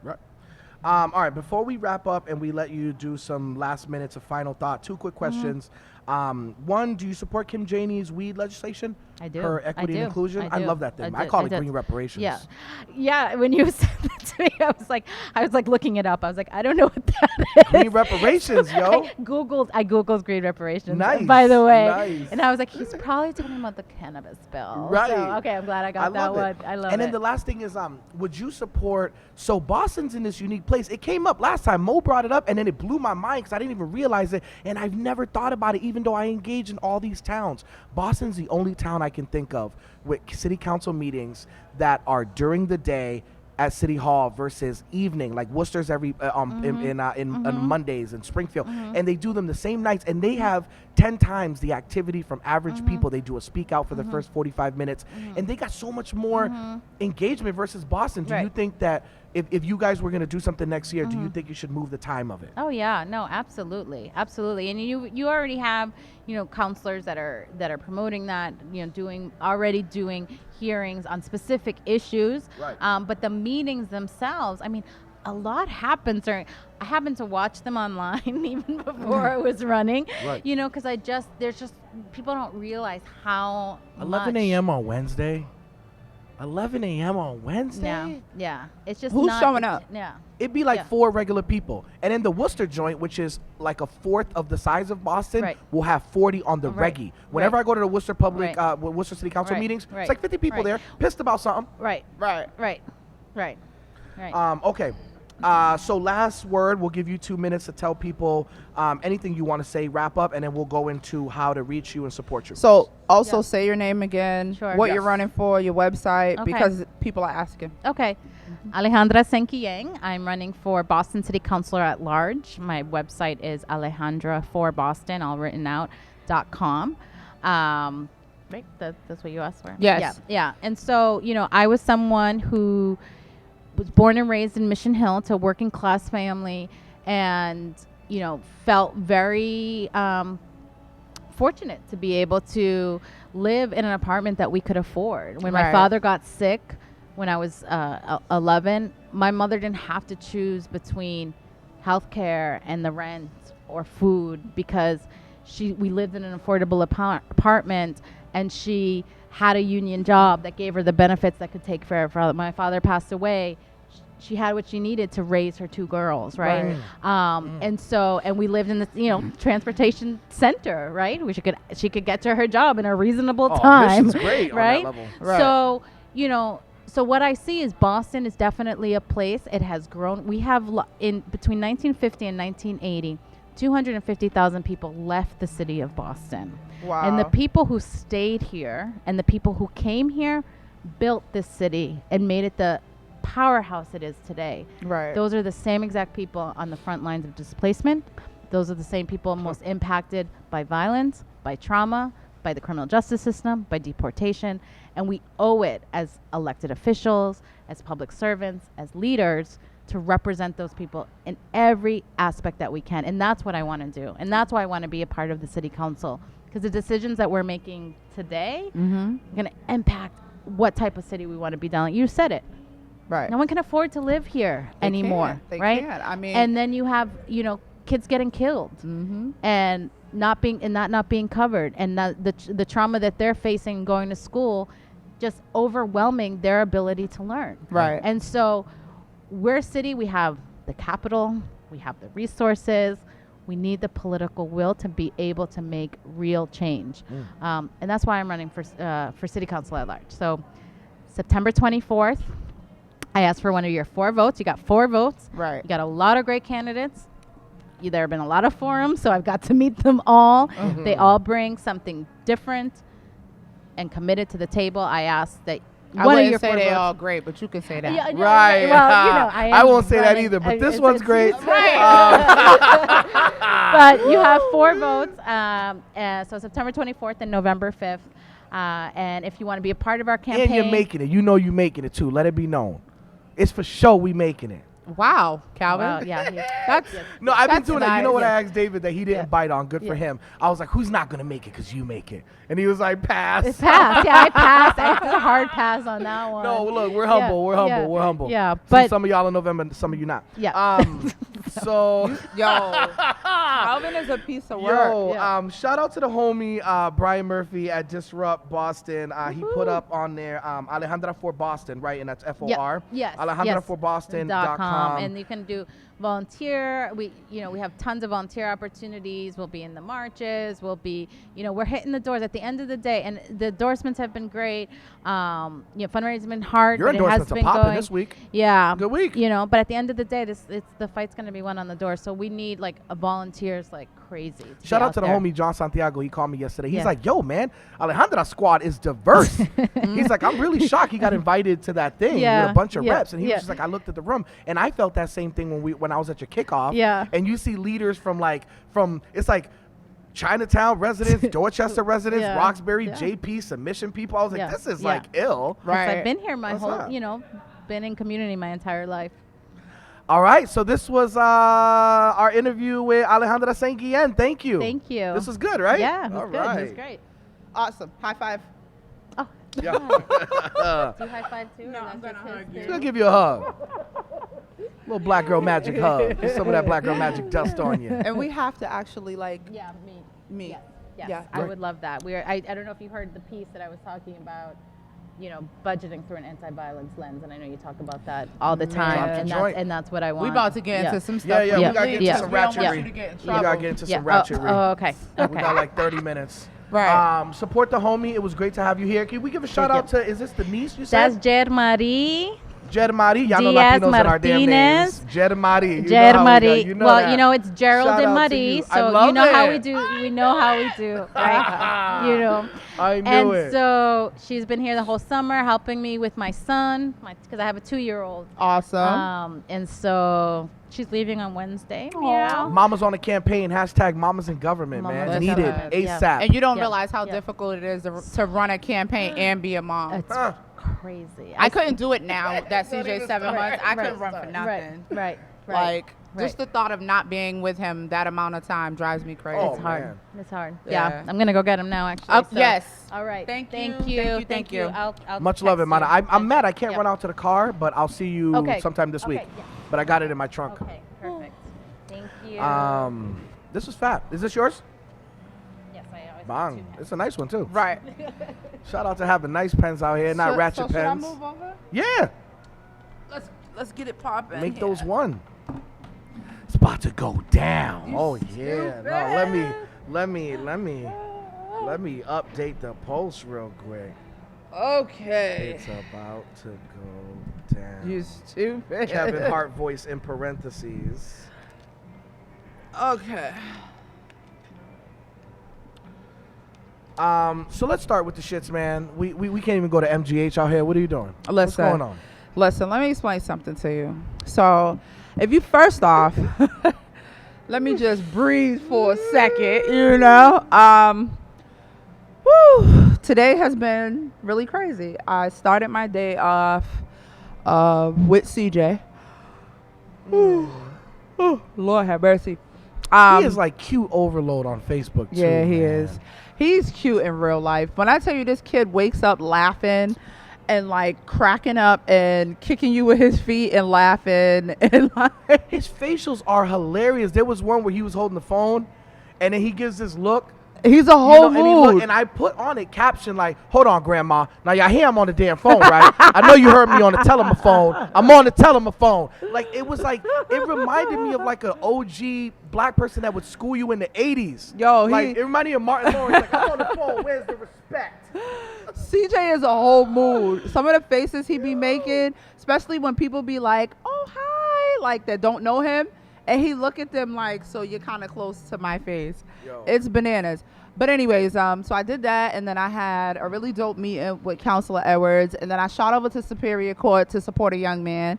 And then I went and hollered at the people over at Roca, and then I got the call to go to a crime scene, and I did that, and now I'm here.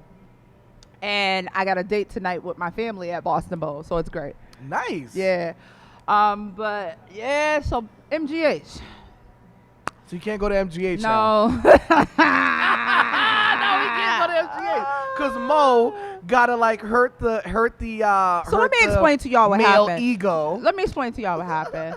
So, I wrote it on my Facebook page. So if you follow me, you could go see it on my page. And it's under my real name, Monica Ghetto Guru Cannon Garrett, because that's where I'm at in life right now. But anyways, so, you know, a couple of doctors from MGH hit me up a few months ago. They wanted to get some insight around violence in Boston. They connected with me through somebody who I have a lot of respect for in the community. So I'm like, that's all right, good. cool, no Yeah, problem. dang. Right. Yeah. Then, fast forward, MGH gets ready to launch a gun violence prevention unit. I didn't get the invite from the same doctors that was talking to me as the doctors who's launching it, but I didn't get the invite. The media reached out Must've to got me. lost in the mail. Media reached out to me and was like, how do you feel about the gun violence prevention unit? I said, what unit? I was confused. And they're like, You oh, like, you mean the gang unit? so peep. The media was like, violence in Boston didn't know? And I was like, oh no, we weren't invited. Right. So I emailed the doctor and connected her to the media person and was like, oh, by the way, nice to know you're doing something, even though I didn't get invited. See you there. So I decided to show up, me and CJ. We go. The whole room is clear except for the Louis D. Brown Peace Institute, Tina Sherry, Hey, and shout out to the goddess, Tina Cherry. and District Attorney Rachel Rollins. Those are the only two people in that space that talked about what happens in black communities around gun violence. Everybody else was talking about Sandy Hook and Parkland. Right. So, but it agitated my nerve. But If there was less assault rifles, you'd have less crime in Right. Roxbury. Right. So it agitated my nerve, but like I was cool. A week ago, Congresswoman Ayanna Pressley held a meeting on trauma, violence prevention, child trauma. She pulls 35 advocates into the space. I'm like, word, this is dope. But she didn't just have us sit there and do a meeting.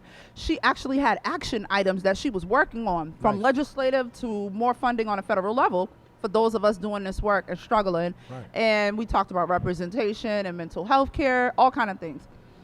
Both of these doctors is in that space. Still, didn't agitate my nerve. It Thank is you what guys for coming. it is what it is, right? Because there are going to be people in this space who their motives suck, but it is what it is. I was still fine. Right. What set me over the edge was I posted a picture on Twitter of me and AP, and I was like so glad to be in a space where we had real action items with several others. Grateful for whatever, blah, blah, blah, blah. All right. That was up for 5 days. Couple days ago, this doctor jumps on my tweet, my personal tweet to AP. And are we saying names or no? Oh yeah, Okay, this is David Smith. Is that? it's Peter. Okay. Peter, I can't pronounce his last name. Okay. I'm going to look. So he jumps on my personal tweet and he goes, so grateful for the 35 advocates that was in this meeting and grateful to AP for meeting with us for over 2 hours, looking forward to getting work done, and then tag the other doctor in it on my tweet. It's mad disrespectful. So I'm like, Huh. what the hell? So later on that same day, he goes on TV with this doctor. So now they on a little tour for the gun violence prevention unit because they want to be like patted on the back for being white saviors. Right. So I see it, the Ghetto Guru. I love it. So I jumped on Twitter underneath the interview, and I was like, "You're coming across as a white savior, and it's disrespectful. You seem really opportunistic," is what I said to him. Right. Monica, how do you know my motives? I'm gonna send you something to read that'll make you feel better. I was like, no. Finna educate you from Weston? Listen. So I said, first and foremost. Yo, my man said I'm gonna send you a book. Right. So Oh, shit. we go back and forth, and I say, so dude, the reason why we beefing is because you jumped on my Twitter. This is my Twitter, my account where my supporters follow me, the base that I've built. You could have wrote that shit on your Twitter. You didn't choose nobody else in that meeting. Out of all 35 of those people, you chose my Twitter. He then says to me, I chose your Twitter because it's credible. Thank you for acknowledging that. Why not bigging up and supporting my shit though? Right. He's like, I retweeted your tweet. I'm trying to help you. No, Peter, you're it's, not. It's Masiakos. I'm assuming it's that. Peter Masiakos. You are wildin', bro. So Pete, first Wildin'. he tells me he tried to retweet my tweet and he followed me in hopes that I would follow him back. But then when he got in the DM, he tried to all lives matter me. Like, we're both hurting. We're both doing this work. This is not a competition. I chose this work. This is my lane. We're both hurting. We're both doing this work. So I said, sir, you go home. Oh, shit. Okay. Sir, you Okay. go home to the suburbs. I go home to Bullets. Right. We are not the same. I said, you chose this work? I did not. Then he gets into, you talk about, this is what he says, saviors. If you look at the screenshots, if you have it pulled up, you can pull them up. He says, saviors, how many saviors are coming to Dorchester on a Monday? So that's him. It has to load. And this is me responding. Because he said he wanted to learn, but he tagged only elected officials and the mayor. Because they're going to tell him what he needs to know. And yeah, you can go through it, but like his whole, so this is the TV interview. This is our interaction right here. And he's like, Oh, shit. They don't even realize their tone. I'm sorry you feel this way. DM me. I'll send you something to read. It might help. Oh, shit. that's Yo, my, that's ill. so that's my response. The actions matter more to me. Right. Right. And this is where it gets problematic, Calvin. You are dodging. Can I read this? Yeah, read it All out right, we're loud. both hurting, Monica. You are dodging bullets. I have been taking care of those who were hit by them. Like, that's on par, I guess. Being a doctor and taking care of them and then going home to your, okay, we both have loved ones who were lost to this violence. Does he? Or do you fall in love with your patients, the people you're saving? I choose to be here because I am tired of hurting and seeing others hurt. Yo, that's ill. I choose to be here. I'm sure you're mad tired of reading that from Weston. You suggest that I'm opportunistic. Well, I suggest that this is my job. Right, you getting paid hefty, my guy. Others choose to ignore this and say that Boston is safe. I disagree because I have listened to you and others like you. that have been In cast reality, aside. I have been speaking out for 25 years. Finally, some folks are listening. Please don't diminish this fact. This is why I have skin in this. I hate when they go there. I have skin in the game. I hate Yeah, when they yeah. go there. He did the problematic shit, but it gets worse, Calvin. It gets worse. No, it There you go. don't. Okay. Read This that isn't out a loud. competition. I may go home to silence, but I assure you the images and screams don't go away. Yo! My man is in Newton hearing the screams of black children. It's haunting him. He's telling his spouse, he's like, put an extra log in that beautiful fireplace.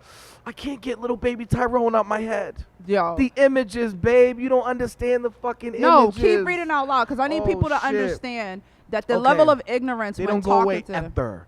You do not get anywhere in this world by maligning someone who's interested in working with you. So basically, Yeah. you know, that whole white ally. I'm trying Yeah, to save like, you. Let me I'm save trying you. to save you. Right. Let me save you. The You level of called me out ignorance. after I promoted your tweet. Actually, you jumped on my shit. Promoting the tweet would have been great. You didn't That's promote what we need anything. white men to do. Right. Retweet her shit. He didn't promote my tweet. He jumped on it and co-opted it. And But tag elected officials. Thank you. How many saviors? He puts that in parentheses. how many saviors are showing up you to had come Dorchester on a Monday? You morning to disrespectful. listen? Just say Listen. the word and I will go away. Word, bitch, go away. So no, it gets worse, Word. Cal. It gets worse. Oh, snap. It gets worse. Monica, I'm not an elected official. I represent no special interest. My intent is not to save you. I'm interested in building relationship building, but this begins with trust. You. Shit. We should be trusting. Got it. Got it.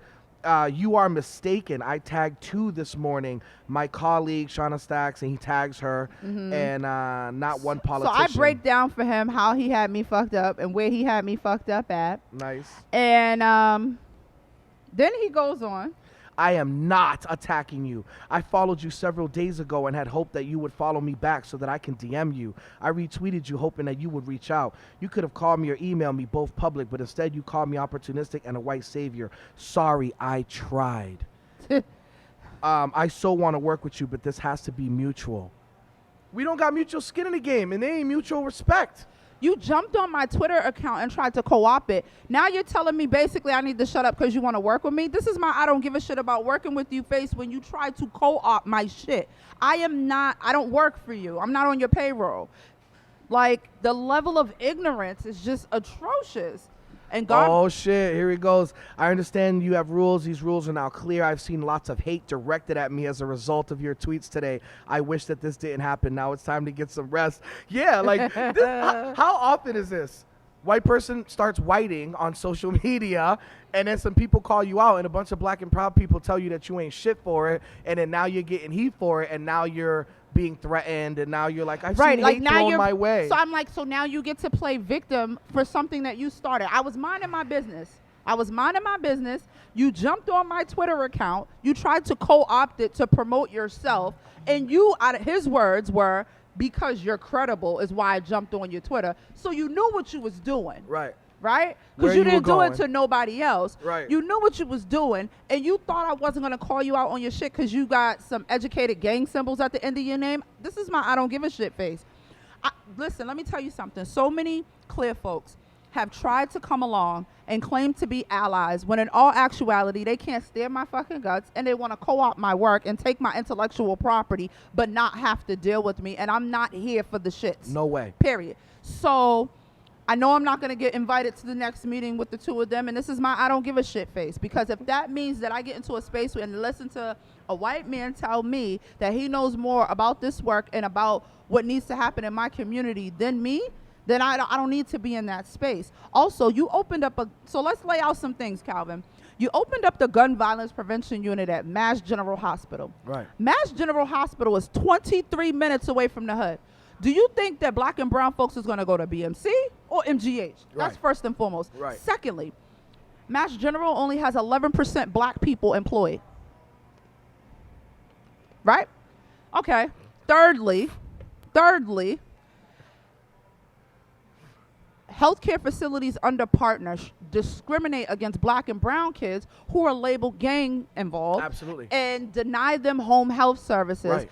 daily. You've been saying this for a grip. They'll You- label you gang involvement and don't have to give you You have so much other shit to focus on. Get your Right. house in order before Right. you come sweeping across mine. Right. Get your house in order. Employ some more black folks and put them on staff so you can have people that you're accountable to that know what it is to be black in the city of Boston or Right. any city for that matter, Right. that can inform you properly. That's first. Secondly, deal with the discrimination that black and brown folks go through, because I can promise you, you haven't had at least half of the victims that have been shot. There's been 108 people shot in the city of Boston so far. 112 now that have been shot in the city of Boston thus far. Go over and figure out how you can help those 112 people and Right. provide some of those financial resources, since y'all are getting grants and checks right now for a Right. gun violence prevention unit. Also, realize that when you have these gatherings and these meetings, every organization that you call, all of them need to realize that when y'all have those meetings, you have them in my community. Right. So you're coming from the suburbs to Boston, where black communities are dodging bullets on a regular basis. If you come into that space and the first thing that comes out your mouth is Sandy Hook and Newtown, you're missing it. Right. Black and brown kids have been marching for their lives forever. Black people have been dodging bullets before you decided to make it a choice. Don't come for me. I did not send for you. Right. And that's where that's the space I just get that tired I of hearing the function Sandy from. Hook Newtown shit. I'm tired of hearing about assault rifles when that hasn't been one of Boston's And murders. that's the other thing. Like, Stricter gun Yo. legislation strategically discriminates against people of color getting their license to carry. Right. I'm pro get your license Second to carry. Amendment, right. I'm for the Second Amendment. So that's the one thing that me and the Republicans agree on. Right. Out of all the stuff that we disagree on, Right, I right. want black and brown folks to get their license to carry. Why? Because this is the thing. Every time that they go to press legislation, they use that same legislation to tell a black person or a brown person that they can't get a gun, that they're not eligible. Right now, they're trying to pass some legislation to make it law that you have to pass a mental health test to have a license to carry. But the police, Like the a poll Boston tax. Police Department, don't want to take a mental health test to carry their gun. Right. Mind you, we have veterans preference. They're coming home from Iraq, Afghanistan, Africa, wherever they Right. over there causing havoc Right. with PTSD. Right. They can't even hold a conversation with you without I shaking and wonder having why their they hand kill on their black gun. and brown people here, even though they're used to killing black and brown people all over the world. Right. And they come back and they're like, oh, you look like them little brown kids in Afghanistan. So at the end of the day, the people who need the mental health evaluation is police officers because of veterans' preference, and none of them are from our community coming home from war, pointing a gun at black and brown kids. But yet and still, me as a black woman, I got to jump through hoops and all kind of everything to get my license to carry. You damn right I'm getting my license to carry. You want to know why? Because Billy Bob in the suburbs feels like that if we ever get in a situation where we don't have water or we don't have the supplies that he need, he has already set in his mind and he's coming to the hood and he's taking whatever he needs to take to get what he can. Right. And they say that shit out loud. If you go to these gun ranges and listen to how they talk, they feel like by any means necessary. You listen, I'm gonna protect mine. First and foremost, you come in my house, I'm protecting mine. So, with that being said, I need all my clear folk allies to realize that being Captain Save-A-Hole comes with rules and regulations. And like I told Dr. Peter, there's rules and regulations when interacting with me. There's levels to this shit. My respect is non-negotiable. How you interact with me, you want to post something on my page, you talk to me first. That's my page. I built that. You didn't. Right. Regardless of how many gang symbols you have at the end of your name, you don't have a base of followers, and I do. Right. I know what I have. Don't make me pull it out on you. Right.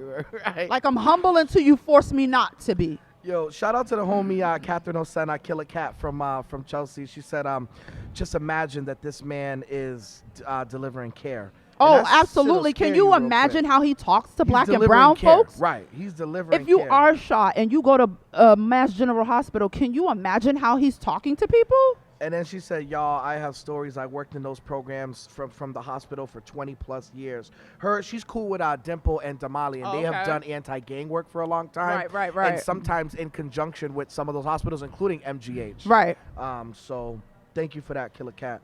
I'm tired of these people. I'm tired of these people. Yo, this whole, I need you to, I'm gonna come save you. Oh, well, since I'm there, is there anything you want? No, use your privilege to get me in that space. I'll talk for myself. I don't need you to say shit because you don't know what needs to be said. Right. Get me in that space and let me talk for myself. Not for nothing. I'm gonna say it again because I've said it and I'm gonna keep saying it. What I need is for those same so-called allies that go to the state house and show up in 150 cohorts to fight for legislation, to show up to Roxbury, to show up to Dorchester while we're dodging bullets, while we're having hearings and we're having meetings with our elected officials. We need y'all to show up then.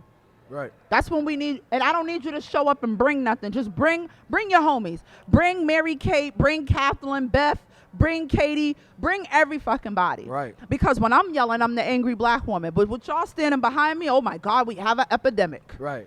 So I need what the hell's happening in the black community right now to be an epidemic. And not just the black community, it's a city of Boston issue. You know how many shootings I've posted in the last couple of weeks? Brighton. I just left Rosendale. That street that I left in Rosendale, I ain't never even heard of that street, Calvin. I know Alejandra asked me where. I was like, Rose Street. She's like, where is that? I was like, I can't think of it. Rosendale, but gentrification. I was like, I can't think of it. Gentrification has people in places that they normally wouldn't be, and watch crime drive up the whole city. Since everybody likes to say crime is down overall in the city of Boston. Well, according to the numbers you put out, Ghetto Guru, fatal shootings are down 20%. Oh yeah, they are. But then non-fatal shootings are up 20. Damn it. Oh, look at that. So 112 people have been shot in the city of Boston, and let's celebrate. That's bright. It's great. No, dingus. 112 people have been shot in the city of Boston. As much as y'all talk about trauma, when one person is shot, up to 100 people are affected. Right. So that's 112 people times 100 for each one of them. Right. So, like, seriously, that's what we're doing? We're playing semantics and wordplay? I'm tired of having That also doesn't include when there's Man. not fatal or non-fatal. Right. That doesn't include like just dumpings. Couple shells got let off, dumped at you, y'all all got Shots away. fired. Right. Right. That don't include that. So I had the 5-year stats for shots fired. Every Right. time a gun was dislodged in the city. 850 times was 1 year. 792 times was another year. Right. So we celebrating? By the way, 850 really means 1100 when you consider the times that it's not reported. Right. Or the times that Shot Spotter doesn't pick it up. Right. Right. And this is the thing. I've had clear folks jump on the Violence in Boston page. Are you sure this is happening? This is not the truth. I didn't see it on the news. I'm like, look at the respectability ass politics to Right. that shit. Right. Right? You know how many times black You're like, and it's funny. I didn't know when it happened. I didn't see NBC there either. Right. You know how many times black and brown people are shot and no cameras show up? Right. Because that's our normal. Like, it's normal for us to do that. And everybody is frustrated, but not frustrated enough to actually do something. Right. Man, listen. Ale was saying that, man. I don't know if you knew this, but her sister was murdered back in the day. Yeah, me and It was a Alejandro fucked up talked. case. It was a Yeah, fucked up case. we talked, and yeah, I did know that. And this is the thing, right? All of us have somebody that we've lost to gun violence, whether it was a blood relative or like me, I got a lot of relatives that ain't blood just because of how I grew up, right? The issue is this. And I challenge the Marty Walshes, the Tim McCarthys, the Matt O'Malleys, and the Josh Zacums to drop their kids off in Dorchester and Roxbury, Mattapan. Right. And I used to say 9 o'clock at night, but nah, drop them off at 3 p.m. Right. Go home and then tell them to get on the 28. Right. And then tell Right. me. Drop them at Dudley. Tell them Right. to take the 28 to like at least Frankenfield. Right. And tell me how comfortable you feel. The audacity to get in a hearing and try to mansplain how you took a ride with the police and they took a gun off the street and now you feel like you can become sheriff. It's the most ignorant shit in the world. Fuck out of here with If that. violence wasn't illegal, Fuck you know how outta many here with people that. I would backhand slap? Yo. So, like, come on. I Yo. just, I'm tired of being invited to the meeting for the meeting about the meeting during the meeting because I'm supposed to be the ghetto guru because she know what she talking about. But that don't make y'all get up off your ass and write no checks. Right. I'm still doing grassroots fundraisers, housing young men that done been shot in hotels outside of the city. I'm still going to the grocery store buying groceries for families because they the loved one done got killed and ain't no food in the house. I'm still helping and navigating how to help people get their lights turned back on. Like, I'm one person. Calvin, if I showed you my inbox, it looks like I work for the city of Boston. So a white person who shall remain nameless hit me today and said, oh shit, I saw Monica's shit, like, is everything okay? And then they said, like, what does she do there? Why do they hit her? And I'm like, oh, because she knows off the top of her head all the resources that the families can go to and how to navigate. And the person said, and the city of Boston doesn't have someone that does that? I was like, oh shit. Well, actually, that's sort of the problem. Man, listen. They literally said that. The city of Boston doesn't have someone that does that? And I'm like, what are we talking about? What No, are we you even got to talking dial about? 15 phone numbers to get any type of services. And this is the thing. We don't lack resources. We lack coordination. They're all over the place. And then internally, the different departments don't talk to each other. Right. So reentry ain't talking to public safety. And public safety is not talking to BCYF, for example, right? They're not coordinated in the inside. So then how you getting out here trying to coordinate the outside if your house ain't right? Right. You don't get to go outside. My mama used to tell me you don't clean your room. You don't go outside. Right. So get your house in order before you go sweeping around somebody else's door and taking Right. shots. Right, You right. ain't in a predicament to take shots, bruh. It's funny. I tell white people that in the movement when they're taking jobs, I'm always like, yo, because they always have these stories about their racist-ass families. I'm like, so why don't you spend time talking to your fucking people? Listen. Those are your people. They're bugging. So it's like, yo, Mr. Peter Masiacos, Doc. Right. Like, get MG. If you care about black people and black violence and black pain, get MGM to hire triple the amount of people they got right now. You got 11% and you here talking shit trying to be involved in our thing? Right. Like, yo, go talk to your boss, fam. Not for nothing. This is a news flash to all the white allies. Stop calling me, asking me to rehash black pain, and you have no intention on funding, supporting, and assisting black and brown folks who are doing this work on a daily basis because we tired as hell. Right. We are tired. I am exhausted. I have 6 kids, and the last 2 days, I've had more TV interviews, meetings, and sit-downs about violence prevention that I would like to admit. But I did it because so many people are in this space and clueless. Right. They're clueless as to what it even looks like. And then you get the clear folks that jump on my violence and Boston page. So I put up a post because I banned David, the guy David. I banned him and his wife. David Smith. yes. That's David Smith. Okay, Yeah. fuck David Smith, too. And he told me how my nonprofit needs to focus on all lives, not just people of color. Because he's been in Roxbury for 55 years, and his wife is a nice white liberal lady. That's what he wrote. I saw his that shit. was That's disgusting. atrocious. About racist comments. He wrote like, oh, please call David Smith about racist comments said on your post or on your tweet and all this stuff. My wife's a liberal and all this shit. Yo, man, now I'm adding mother to it. Mother, fuck you and your wife, fam. How's that? You ain't. Yo, my man said, I need to pull that up. That was sick. He was like, please contact David Smith. First of all, I hate the like calling, like, don't send for me. Don't send for me. Don't I come hate for that. me. I hate that. And I didn't send for you. I hate He that. called the Violence in Boston number. And it just so happens that I couldn't answer, so it went to voicemail. And, you know, with Google, it turns your voicemail into emails. So that message came in an email, and I'm You reading only got it. this because you got all the millennials in your house. I don't know how to do that shit, but okay. So I'm reading it, and I'm going, you know how when your kids say something, when your kids text you or something, and you're like, who the fuck are they talking What to? is it? Right. So I'm looking and I'm like, who the fuck is he talking to? Like, and so I'm reading the message, and I was gonna call him back, and Clark was like, he ain't important. Don't outta call here. him back. Right. I'm But okay then with that. shout out to Alyssa, white woman, who's like, I'll call him and have a conversation with him. I love it. And so she did. Is and this Schrafer or something like that, her last Yeah. name, right? She's dope. I see Yeah. her on social media. yeah, and so she called and had a conversation with him. I don't know how it went, and I don't care, but don't come for me, bro. What a white ally looks like. Check your fucking people. Yeah. I'm assuming she's white. She's white. Oh, right? yeah, she is. Check your fucking people, bro. Yeah. Don't come to check me. Don't send for me. Don't leave voicemails telling me your fucking wife is liberal. I don't give a fuck. How we have been dragging these women who have like the vagina hats and also call the cops on black kids all the time. Don't tell me your wife is liberal. I'm sure she is. I'm sure she went to that rally. I'm sure she had a vagina hat on her head, and I'm sure if she saw one of most kids on the street, she'd call the cops. I'm sure of all Absolutely. those things. Oh, that's what she said on the page. That's how she got banned from Violence in Boston, because she was like, it was a shooting that happened, and she was like, I was the one who called the cops, so respect me. And I was like, huh? Oh shit. Huh? You must have bumped your head. Did you have a glass of courage this morning? Is that what happened? Because I'm confused as to who you're talking to. Like, every so often, some of the stuff on Violence in Boston, there are like a couple people who help me, who volunteer.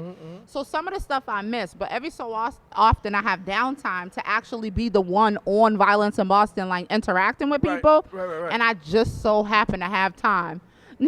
So what you won't do I got it today. is talk to me crazy. Listen, treat me nice. Treat me nice. So yeah, that's how that went. That's fun. But I mean, it's been a pattern. What I will say is this, Calvin, and I have to say this shit out loud. Shout out to life, yo. Shout out to life. And the reason why I say that is because what was meant for me did not happen. Hey. Like, yo, like about a month ago, a chaplain was telling me that I was on my way out. Right. There was some black broads that wished death on me, Right. and some black men that liked their status and From the high struggle five cast, them. From the struggle cast right? people. Right. And I'm still here pissing y'all off today, Right. but God. Right. And I'll leave it at that. Because With your like, bum ass. I'll add that. because like, you know, the craziest thing is I went through all of that, and now it's like the damn floodgates have opened. You know what I'm saying? In regards to communication and building relationships with people who I didn't have. Me and Lydia Edwards sat down today. It was the dopest conversation She's I've a had fucking in a long. goddess, man. She's so dope. East Boston, baby. Eastie pride. And like, it was more of a conversation around gaining understanding of each other, because we've never actually talked. We've Right. just been like in spaces with each other. Right. And it was so dope. And like, you know, I'm glad that it happened, because I'd rather people talk to me to gain understanding than to assume and go on a whole ass tangent Right. about some dumb shit. So Right. there's that. But don't we got some other shit about Shout white out to folks Lydia acting Edwards, crazy? man. Oh, I got a few. We got two more. We'll finish these off. Where's the Gmail? I got a few for y'all asses. Yo, Peter Masiakos. F you. You stupid. That was mad crazy, man. Bananas. That was nuts. Bananas. But yeah, so one of them is the brother from YouTube. Have you seen that? What's that the about? brother from YouTube. He works at YouTube. Oh, so if you want to donate to Violence in Boston, Oh, good, you can do that. donate at paypal.me/Violence in Boston, all one word. And that is my PayPal. I also have Cash App and Venmo, but people very rarely use those. So yeah, that's where you donate. paypal.me/Violence in Boston, all one word. If you want to donate to the work that I do it out of pocket. If you want to see where the money is, call me and we can go to some crime scenes so you can see the people that I actually help. And that'll help debunk the ignorancy of the people who claim that I'm blood sucking and stealing from the community, even though none of my money comes from actual black and brown folks. The majority of it comes from clear people, but you know, I guess it's a thing. So 2 others to drag in our final minutes are, one, Christopher Kukor, Mother FU. He's from San Francisco. He works for YouTube. This is a guy who, he was coming out of his building. A black guy was going in to see his friend, and he was like, wait, you know, he like confronted him. Like, wait, what are you going in for? Nope, tell your friend to come down. I'll hold the door. Like, you shouldn't come in. Yeah. And the dude was like, and then his son, that is, yo, y'all are at a next level of the sounds about whiteness. Y'all are wildin' when your sons, It's like, Daddy, don't do this. like a 9-year-old boy, he was like, Daddy, stop, please, I don't like this. And he called I'm going to call the cops. Quick, I'm going to call the cops. He's like, Daddy, please stop crying. I don't like this. He's like, I believe him. And then the friend comes like, hey, what's going on? And the kid goes, you see, Daddy, look what you've gotten us into. Right. That's a sick word for your kid to say to you. Yeah. That's a sick phrase. You've hit rock bottom on some parenting shit when your kid is telling you, Look what you got gotten us into. That's just sick. It stuck with me. And then he gave a statement saying it's sad that people get the cops called on them for their skin. It wasn't for that. It was because my dad was killed by a trespasser, armed robber. Nope. So I wanted to. But it's like, yo, if your pops was killed by him and you ain't got no hammer on you, then why are you confronting? Right, because That you don't didn't even know make what he had. sense. You didn't know what he had. They come up with this excuses to play victim. They always find, it's just like white women tears. They always find a way to be the victim. They start crying, they Right. start storming off, or they say shit like, this happened to Don't me when I was attack a me. child, to justify the Right. racism. There Right. is no excuse. Right. There's no excuse whatsoever. And then the last one is Seth Eklund. He's from Ohio. He's gone to jail now, so I can't wait for your ass to be arraigned. He's a security guard, armed security at a state office in Ohio, right? Black cop pulls up in uniform and squad car, Yeah. badge and all. Right. He comes, he says, oh, he does business real quick while on the job, right? You might see a black cop at Dunkin', you might see a black cop checking the City of Boston Credit Union. I see Right, black cops right, when I go in right. there. And then the guy's like, nope, you can't come in with the gun. You got to check it in. And he's like, I can't check it in. He's like, you got to leave it in your squad car. He's like, there's no way I can do that. Like, that's not even legal. Like, I can't put a gun in the squad car and leave it there. He's like, you know what I'll do? I'll just come back. That's it. White guy's like, nope, you're under arrest. Like, you're detained. Like, you need to leave that gun with me. Pulls out the guy's like, you know what? You're going out of control right now. I'm going to walk away. That's what got me mad is that this black cop, if that were a white cop, first of all, your ass is dead. Second of all, he had the drop on him. He pulled out the gun quick. Right. So then the cop starts walking away, back turn, and he's walking slow because he's trying to defuse the situation. That's what Right. black cops do, defuse the situation. And the guy's following him, gun pointed, following him to the thing, gun pointed at his back. It's all on camera because it's a state building. Right. All on camera. Then the guy hits the elevator. He's like, I'm not reaching for my gun. You're making a big mistake. You're going to regret this. I'm just leaving. And the guy holds the door, tries to grab his arm with the gun on. Like, he's trying to detain this cop. You a fucking security guard at the state building. Yo! White privilege. He's a white guy. It's And so dangerous. what I love is that 2 cops show up, one of them being black. You know, some of them Ohio towns are black towns. They show up, and he explains it. Like, yo, this man had a gun out. It's all on video. And then what did he do? Now you lost your job. Now you losing your gun license. He was arrested for reckless endangerment, pulling out his gun. They even hit him for assault with attempted. They give you people don't realize battery is when you're hit. Pulling out is assault. So if you Right. pull out a knife on someone and you're like, yo, stop fucking around, that's assault with a deadly weapon. Right. Even though you didn't stab him. So he got put with assault with a deadly weapon. No, that's a serious fucking Yeah. charge. Against a cop. A real police officer. And you probably want to be one. So yeah. Yeah. That's all I got. Well, yeah, listen, it's been crazy. We're on we're gonna do something. The next show will be who? Mingos, maybe? Yep, maybe Julia for sure. Okay. Julia Mejia will be here next week. Okay. And we'll figure out the other one. Okay, cool. Maybe Mingos. Shout out to Mingos. Right. Shout out to Um, Mingos. I talked to him. He was actually on his way to BNN as I was talking to him on my way here. But guys, thank you again for tuning in. This has been Activist Hour. I was a little late, so thank you to Calvin for holding it down. Shout out to Brian and Disrupt Boston. Truly appreciate you guys. It has been another week of dope conversation. Tune in next week on Wednesday, 6 to 8. We'll be back doing the same thing and having real conversations. And we're guaranteed that a lot of fuckery will happen between now and next Wednesday. So make sure you tune It in. might not be nobody but Julia. I think we need, as this has happened, because you know something's going to go down in a week. Oh, yeah. So we might need to be leaving time so that we can interview her Right. and then do our thing. So we'll see you guys next week. Have a good one. Peace.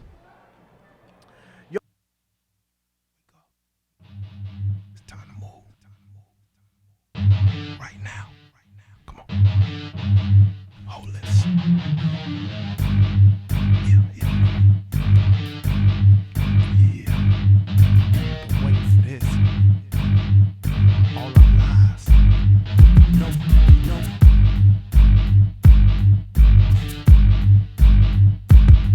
For the ancestors.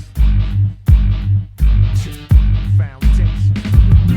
They took the shackles off our feet and put them on our heads, handcuffs on our wrists. Now we running from the feds instead of picking cotton. Now we slaving on the job site. All y'all modern day Toms better get your mind right. Black and brown stick together 'cause the system is against us. We can't let them come and divide